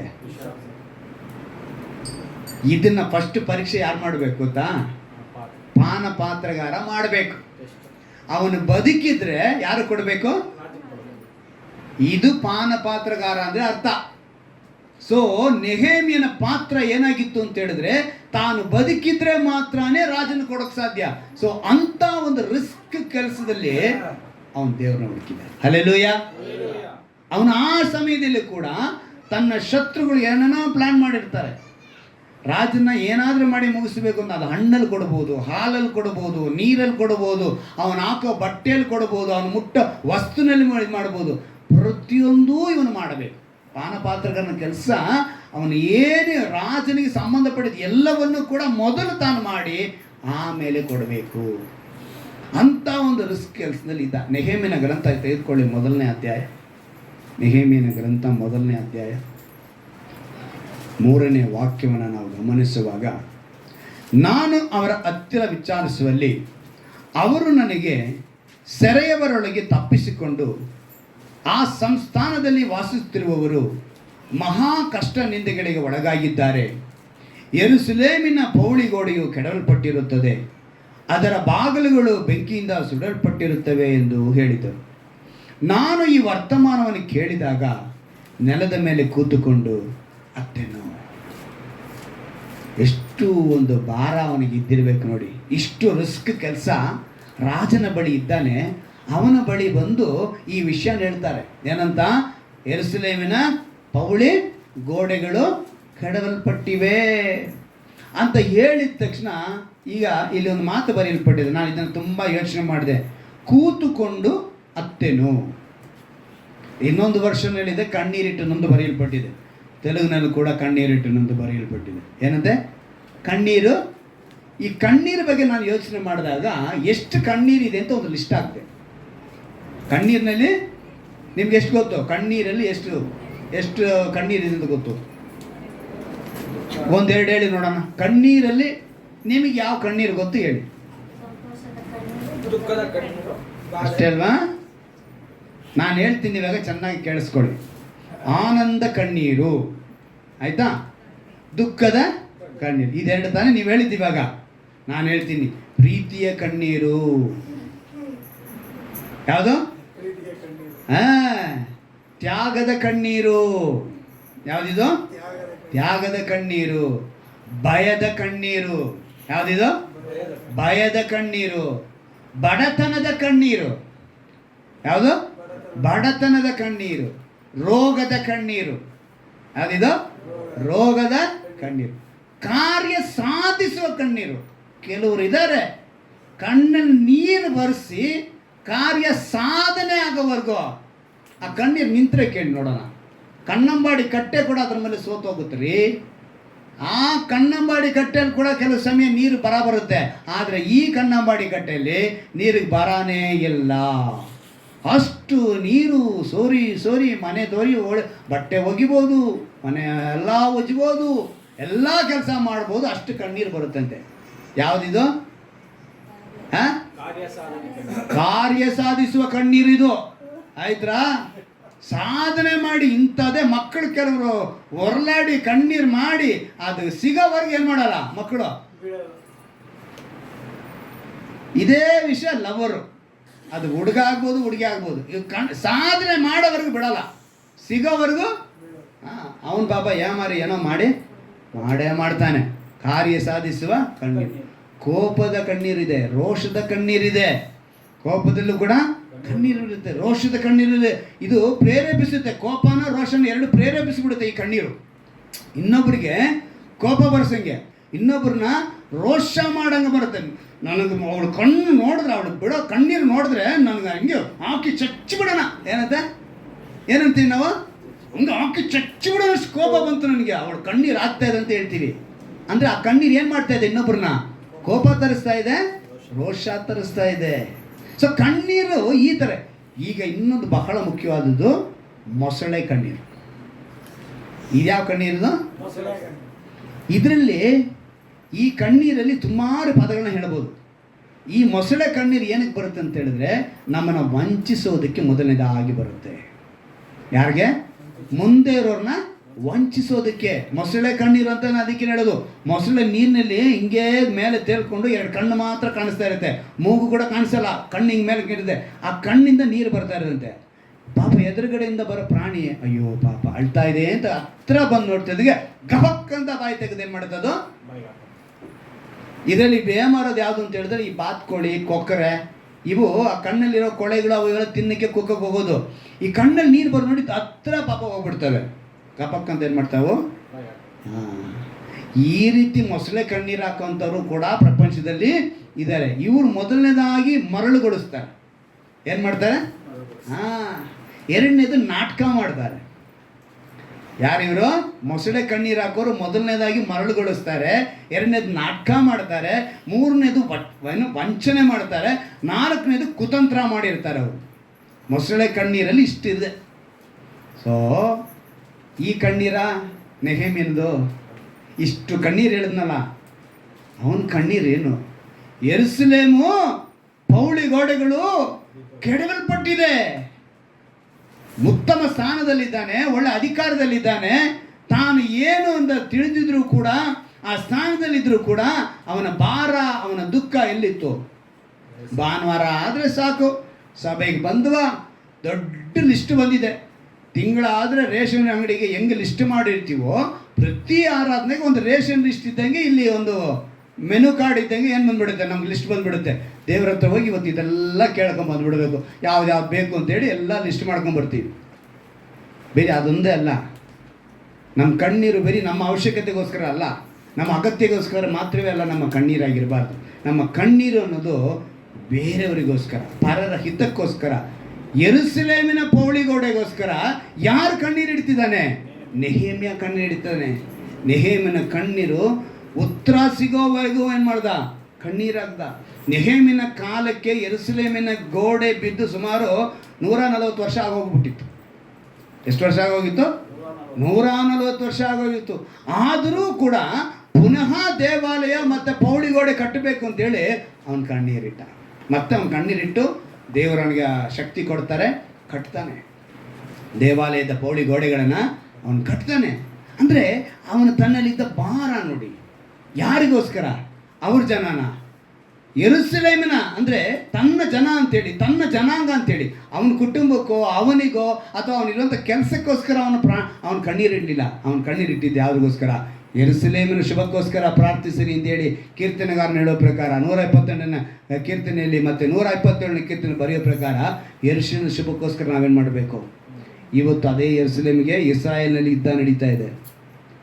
ಏನೇನೋ ಮಾಡ್ತಿದ್ದಾರೆ. ಏನೋ ಮೊನ್ನೆ ದಿವಸ ಅವರು ಅಮೇರಿಕದ ಪ್ರೆಸಿಡೆಂಟ್ ಕೂಡ ಇಸ್ರೇಲ್ಗೆ ವಿರೋಧವಾಗಿ ಮಾತು ಕೊಟ್ಟಿದ್ದಾರೆ. ಯಾರೇನು ಮಾಡಿದ್ರು ಕೂಡ ದೇವರು ತನ್ನ ಸ್ಥಾನವನ್ನು ಯಾರಿಗೆ ತೋರಿಸ್ತಾರೆ? ಇಸ್ರಾಯೇಲ್ಗೆ ತೋರಿಸ್ತಾರೆ. ಯಾಕಂತ ಹೇಳಿದ್ರೆ ಕೊನೆಯ ಕಾಲದಲ್ಲಿ ಇಸ್ರಾಯೇಲ್ ಮೇಲೆ ಎಲ್ಲರೂ ಯುದ್ಧಕ್ಕೆ ನಿಂತ್ಕೊತಾರೆ. ಆದರೆ ಅದು ದೇವರ ಪಟ್ಟಣವಾಗಿ, ದೇವರ ಒಂದು ರಾಜ್ಯವಾಗಿ ಅದಿರೋದು. ಯಾಕಂದರೆ ಯೆರೂಸಲೇಮಿನ ಮೇಲೆ ತನ್ನ ಪಾದಗಳನ್ನ ಇಡೋದವರು. ಅವ್ರು ಬರುವಾಗ ಎಲ್ಲಿ ಬರ್ತಾರೆ? ತನ್ನ ಪಾದಗಳು ಯೆರೂಸಲೇಮಲ್ಲೇ ಇಡೋದು ಅಂತ ಹೇಳಿದ್ದಾರೆ. ಸೊ ತನ್ನ ಸ್ಥಳವನ್ನು, ತಾನು ಹುಟ್ಟಿದಂಥ ಸ್ಥಳವನ್ನು ಅವ್ರು ಖಂಡಿತಾರೆ. ಅಲ್ಲಿಂದನೇ ನ್ಯಾಯ ತೀರ್ಪು ನಡೆಯುತ್ತೆ. ಯಾರು ಏನೇ ಮಾಡೋದು. ಅದಕ್ಕೆ ಇವತ್ತು ಇಡೀ ಪ್ರಪಂಚದಲ್ಲಿ ಅವ್ರ ಥರ ಬುದ್ಧಿವಂತರು ಯಾರೂ ಇಲ್ಲ, ಅವ್ರ ಥರ ಯಾರೂ ಇಲ್ಲ, ಎಲ್ಲಾದರೂ ಮೇಲಿದ್ದಾರೆ. ಆದರೆ ಅಲ್ಲಿ ಒಂದೇ ಒಂದು ಕೊರತೆ ಏನಂದರೆ ಅವರು ಯೇಸು ಕ್ರಿಸ್ತನನ್ನು ಇನ್ನೂ ಅರಿಯಲಿಲ್ಲ. ಅವ್ರು ಏನು ಮಾಡಲಿಲ್ಲ? ಅವರು ಯೇಸು ಕ್ರಿಸ್ತನನ್ನು ಅರಿಯಲಿಲ್ಲ. ಮೆಸ್ಸಿಯ ಬರ್ತಾನೆ, ರಕ್ಷಕ ಬರ್ತಾನೆ ಅಂತ ಇನ್ನೂ ಗೋಡೆ ಗುದ್ಕೊತಾ ಇದ್ದಾರೆ. ಏನು ಮಾಡ್ತಿದ್ದಾರೆ ಅವರು? ಗೋಡೆ ಗುದ್ಕೊತಾ ಇದ್ದಾರೆ. ಅದೊಂದು ಅರಿವು ಅವ್ರಿಗೆ ಬಂದಿದ್ದ ತಕ್ಷಣ ನ್ಯಾಯ ತೀರ್ಪು ನೆರವೇರುತ್ತೆ. ಅಲ್ಲಿವರೆಗೂ ಅಂದರೆ ಅನೇಕ ಸೂಚನೆಗಳು ಇಸ್ರಾಯೇಲ್ ವಿರುದ್ಧವಾಗಿ ಬರ್ತಾ ಇರೋದು, ಎಲ್ಲ ಸೂಚನೆಗಳು, ಗುರುತುಗಳು ನಮ್ಮ ಕಣ್ಣಿಗೆ ಕಾಣ್ತಾ ಇದ್ದಾವೆ. ನಾವು ಅದಕ್ಕೋಸ್ಕರ ಪ್ರಾರ್ಥನೆ ಮಾಡಬೇಕು. ನೆಹೆಮ್ಯ ಅದನ್ನೇ ಮಾಡಿದ್ದ. ಪೌಳಿಗೋಡೆ ಅವತ್ತಿಗೋಸ್ಕರ ಪ್ರಾರ್ಥನೆ ಮಾಡಿದ. ಇವತ್ತು ನಾವು ಇಸ್ರಾಯೇಲ್ನ ರಕ್ಷಣೆಗಾಗಿ, ಇಸ್ರಾಯೇಲ್ ಮೇಲೆ ಬರುವಂಥ ಯುದ್ಧಗಳನ್ನ ನಿಲ್ಲಿಸಿ ದೇವರ ರಾಜ್ಯ ಬರುವಾಗ ಎಲ್ಲರೂ ಇಸ್ರಾಯೇಲರು, ಯಹೂದ್ಯರು ಏನಾಗಿರಬೇಕು? ಕ್ರೈಸ್ತರಾಗಿ ಬದಲಾಗಬೇಕು. ಯಹೂದ್ಯರು ಇನ್ನೂ ಅಲ್ಲಿದ್ದಾರೆ. ಕೆಲವರು ಮಾತ್ರ ರಕ್ಷಣೆ ಹೊಂದಿರೋರು, ಕೆಲವರು ರಕ್ಷಣೆ ಹೊಂದಿಲ್ಲ. ಸೊ ನಾವೇನು ಮಾಡಬೇಕು? ನೆಹೆಮ್ಯನ ಗ್ರಂಥದಲ್ಲಿ 6ನೇ ಅಧ್ಯಾಯದಲ್ಲಿ ಒಂದು 10ನೇ ವಾಕ್ಯವನ್ನು ಗಮನಿಸುವಾಗ ಒಂದು ಅದ್ಭುತವಾದ ಮಾತು ಬರೆಯಲ್ಪಟ್ಟಿದೆ. ಓದಿ. ನೆಹೆಮ್ಯನ ಒಂದು ದಿವಸ ನಾನು ಮೆಹೇರನ ಮೊಮ್ಮಗನಾದ ಜೆಲಾಯನ ಮಗನು ಆದ ಶಮಾಯನ ಮನೆಗೆ ಹೋದನು. ಅವನು ಅಲ್ಲಿ ಅಡಗಿಕೊಂಡಿದ್ದನು. ಅವನು ನನಗೆ, ನಿನ್ನನ್ನು ಕೊಲ್ಲುವುದಕ್ಕೆ ಬರುತ್ತಾರೆ, ಈ ರಾತ್ರಿಯೇ ಬರುತ್ತಾರೆ. ಆದ್ದರಿಂದ ನಾವಿಬ್ಬರು ದೇವಾಲಯಕ್ಕೆ ಹೋಗಿ ಪವಿತ್ರ ಸ್ಥಾನವನ್ನು ಪ್ರವೇಶಿಸಿ ಅದರ ಕದಗಳನ್ನು ಮುಚ್ಚಿಕೊಳ್ಳೋಣ ಬಾ ಎಂದು ಹೇಳಿದನು. ಇಲ್ಲಿ ಒಂದು ಘಟನೆ ನಡೀತಾ ಇದೆ. ಇವನು ಕಣ್ಣೀರಿಟ್ಟು ಪ್ರಾರ್ಥನೆ ಮಾಡ್ದ. ಪ್ರಾರ್ಥನೆ ಮಾಡಿದ ನಂತರ ಇವನಿಗೆ ವಿರೋಧವಾಗಿ ಸನಲ್ಪಟ್ಟನು, ಟೋಬಿಯ ಅನ್ನೋ ಒಂದು ಇಬ್ಬರು ವ್ಯಕ್ತಿಗಳು ಏನು ಮಾಡ್ತಾರೆ? ವಂಚನೆ ಮಾಡಿ ಇವನ್ನ ಅಂದರೆ ಅರಸನ ಮುಂದೆ ಇವನ್ನ ಕೆಟ್ಟವನಾಗಿ ತೋರಿಸೋನು ಅನ್ನೋದಕ್ಕೋಸ್ಕರ ಆ ಅಂದಿನ ಒಂದು ಸಂಪ್ರದಾಯಕ್ಕೆ ವಿರೋಧವಾಗಿ ಇವನ್ನ ಏನಾದ್ರು ಮಾಡಬೇಕು ಅಂತೇಳಿ ಇವರು ಒಂದು ಪ್ಲ್ಯಾನ್ ಮಾಡ್ತಾರೆ. ಆವಾಗ ಇವನ್ನ ಹುಡುಕೊಂಡು ಅವ್ರು ಬರ್ತಾರೆ. ಹುಡುಕೊಂಡು ಬರುವಾಗ ಇವನ್ನ ಏನು ಹೇಳ್ತಾನೆ, ಇವ್ರು ಏನು ಹೇಳ್ತಾರೆ ಅಂತ ಹೇಳಿದ್ರೆ, ನೀನು ಹೋಗಿ ಪವಿತ್ರ ಸ್ಥಾನದಲ್ಲಿ ಬಚ್ಚಿಟ್ಕೋ ಅಂಥೇಳಿ ಹೇಳ್ತಾರೆ. ನಮಗೆ ಚೆನ್ನಾಗಿ ಗೊತ್ತಿರಬೇಕು, ದೇವರು ಗೂಡಾರ ಕಟ್ಟಿರೋ ಸ್ಥಳದಲ್ಲಿ ಪವಿತ್ರ ಸ್ಥಾನಕ್ಕೆ ಯಾಜಕರೇ ಹೊರತು ಬೇರೆ ಯಾರು ಹೋಗೋ ಆಗಿಲ್ಲ. ಇದನ್ನು ಅರಿತಿದ್ದವನು ಯಾರು? ನೆಹೆಮ್ಯ. ಆದರೆ ಇವರೇನು ಮಾಡ್ತಾರೆ, ಜೊತೆಗಿದ್ದವರೇ, ನೀನು ಆ ಪವಿತ್ರ ಸ್ಥಾನದಲ್ಲಿ ಬಚ್ಚಿಟ್ಕೋ, ನಾನು ಬರ್ತೀನಿ ಜೊತೆಗೆ ಅಂತಾರೆ. ಆವಾಗ ಹೇಳ್ತಾನೆ, ಅಲ್ಲಿ ಏನು ಹೇಳ್ತಾನೆ ನೋಡಿ ಆ ಮಾತು, ನಾನು ನನ್ನಂಥ ಪುರುಷನು ಓಡಿ ಹೋಗಿ ಅಂತೇಳಿ ಹೇಳ್ತಾನೆ. ನಾನು ನನ್ನಂಥ ಪುರುಷನು ಅರ್ಥ ಏನು? ನಾನು ಒಳ್ಳೆ ಅಧಿಕಾರದಲ್ಲಿದ್ದೀನಿ, ನಾನು ಒಳ್ಳೆ ಸ್ಥಾನದಲ್ಲಿದ್ದೀನಿ, ನಾನು ಹೋಗಿ ಅಲ್ಲಿ ಬಚ್ಚಿಟ್ಕೊಳ್ಳೋದ ಅಂತ ಹೇಳಿ ನೆಕ್ಸ್ಟ್ ಏನು ಹೇಳ್ತಾನೆ ನೋಡಿ, ಇದಲ್ಲದೆ ನನ್ನಂಥವನು ಪ್ರಾಣ ರಕ್ಷಣೆಗಾಗಿ ಪವಿತ್ರ ಸ್ಥಾನವನ್ನು ಪ್ರವೇಶಿಸುವನೇ. ಅಂದರೆ ನಾನು ಏನೇ ಸ್ಥಾನದಲ್ಲಿದ್ದರೂ ಕೂಡ ಪವಿತ್ರ ಸ್ಥಾನವನ್ನು ಪ್ರವೇಶ ಮಾಡುವ ಅಧಿಕಾರ ಯೋಗ್ಯತೆ ನನಗಿಲ್ಲ. ತಾನು ಉತ್ತಮ ಸ್ಥಾನದಲ್ಲಿದ್ದೀನಿ, ರಾಜನ ಪಕ್ಕದಲ್ಲೇ ಇದ್ದೀನಿ, ಅಂಥ ಸ್ಥಾನದಲ್ಲಿದ್ದರೂ ಕೂಡ ನಾನು ಪವಿತ್ರ ಸ್ಥಾನಕ್ಕೆ ಹೋಗ್ಬೋದು ಅಂತ ಅವನು ನೆನೆಸಲಿಲ್ಲ. ದೇವರಿಗೆ ವಿರೋಧವಾಗಿ ಅವಿಧೇಯತನಾಗಿ ಚಿಂತಿಸಲಿಲ್ಲ. ಅದನ್ನೇ ಹೇಳಿದು, ಸತ್ತು ಎದ್ದು ಬಂದಾತನಿಗಾಗಿ ನಾವೇನು ಮಾಡಬೇಕು? ಜೀವಿಸಬೇಕು. ದೇವರು ಬಂದಿದ್ದೆ ನಮಗೆ ಜೀವವಿರಬೇಕಂತಲೂ ಅದು ಸಮೃದ್ಧಿ ಆಗಿರಬೇಕು ಅಂತಲೂ ಬಂದಿದ್ದಾರೆ. ಅವಾಗ ನಾವು ಬದುಕಬೇಕಾಗಿರೋ ಅವ್ರಿಗೋಸ್ಕರ ಬದುಕಬೇಕು ಅಂದರೆ ಈ ರೀತಿಯೇ ಬದುಕಬೇಕು. ಒಂದು ನಿಯಮದಿಂದ ಬದುಕಬೇಕು, ದೇವರ ಪ್ರೀತಿಗಾಗಿ ಬದುಕಬೇಕು, ದೇವರಿಗೆ ಅವಿಧೇಯರಾಗಿ ಬದುಕಬಾರದು. ದೇವರಿಗೆ ವಿಧೇಯರಾಗಿ, ಆ ವಾಕ್ಯಕ್ಕೆ ವಿಧೇಯರಾಗಿ. 11ನೇ ವಾಕ್ಯ ಓದ್ತೀನಿ ಕೇಳಿ, ನಾನು ನನ್ನಂಥ ಪುರುಷನು ಓಡಿ ಹೋಗುವುದು ಯೋಗ್ಯವೋ, ಇದಲ್ಲದೆ ನನ್ನಂಥವನು ಪ್ರಾಣ ರಕ್ಷಣೆಗಾಗಿ ಪವಿತ್ರ ಸ್ಥಾನವನ್ನು ಪ್ರವೇಶಿಸುವನೇ, ನಾನು ಬರುವುದಿಲ್ಲ ಎಂದು ಉತ್ತರ ಕೊಟ್ಟನು. ಬರುವುದಿಲ್ಲ ಅಂದರೆ ಬರೋಲ್ಲಪ್ಪ, ನನ್ನನ್ನು ನಾನು ಕಾಪಾಡ್ಕೊಳ್ತೀನಿ, ಆದರೆ ಪವಿತ್ರ ಸ್ಥಾನ ಮಾತ್ರ. ಅಂದರೆ ಅರಸನ ಬಳಿ ಅವನು ಯೋಚನೆ ಮಾಡಿದರೆ ಈ ಥರ ನಾನು ಅಟ್ಟಿಸ್ಕೊಂಡ್ಬರ್ತಿದ್ದಾರೆ ಅಂತ ಹೇಳ್ಬೋದಾಗಿತ್ತು. ಅಥವಾ ಪೌಳಿಗೋಡೆ ಈ ಥರ ಬಿದ್ದೋಗಿದೆ, ಪೌಳಿಗೋಡೆ ಬಿದ್ದೋಗಿರೋದ್ರಿಂದ ನಾನೇನು ಮಾಡ್ತಾ ಇದ್ದೀನಿ, ಒಂದು ಮನವಿ ಪತ್ರ ಕೊಡ್ತೀನಿ, ರಾಜ ನನ್ನ ಹತ್ರ ಪಕ್ಕದಲ್ಲೇ ಇದ್ದು ಕೆಲಸ ಮಾಡ್ತೀನಿ, ನನ್ನ ಗೌಡೆ ಕಟ್ಟೋದಕ್ಕೆ ಕೆಲಸ ಸಹಾಯ ಮಾಡು ಅಂತ ಅವ್ನು ಕೇಳಲಿಲ್ಲ. ಅವನೇನು ಮಾಡ್ದ ಗೊತ್ತಾ? ಪೌಳಿಗೋಡೆ ಕಡೆಗೆ, ಯೆರೂಸಲೇಮಿನ ಕಡೆಗೆ ಮೊಣಕಾಲು ಹಾಕಿ ಕಣ್ಣೀರಿನಿಂದ ಅತ್ತನು ಪ್ರಾರ್ಥನೆ ಮಾಡಿದ. ಅಂದರೆ ತನಗಿರುವಂಥ ಸಮಯದಲ್ಲಿ ದೇವರಿಗಾಗಿ ಬದುಕಬೇಕು ಅಂದ್ಕೊಂಡ, ದೇವರಿಗಾಗಿಯೇ ಬದುಕಿದ.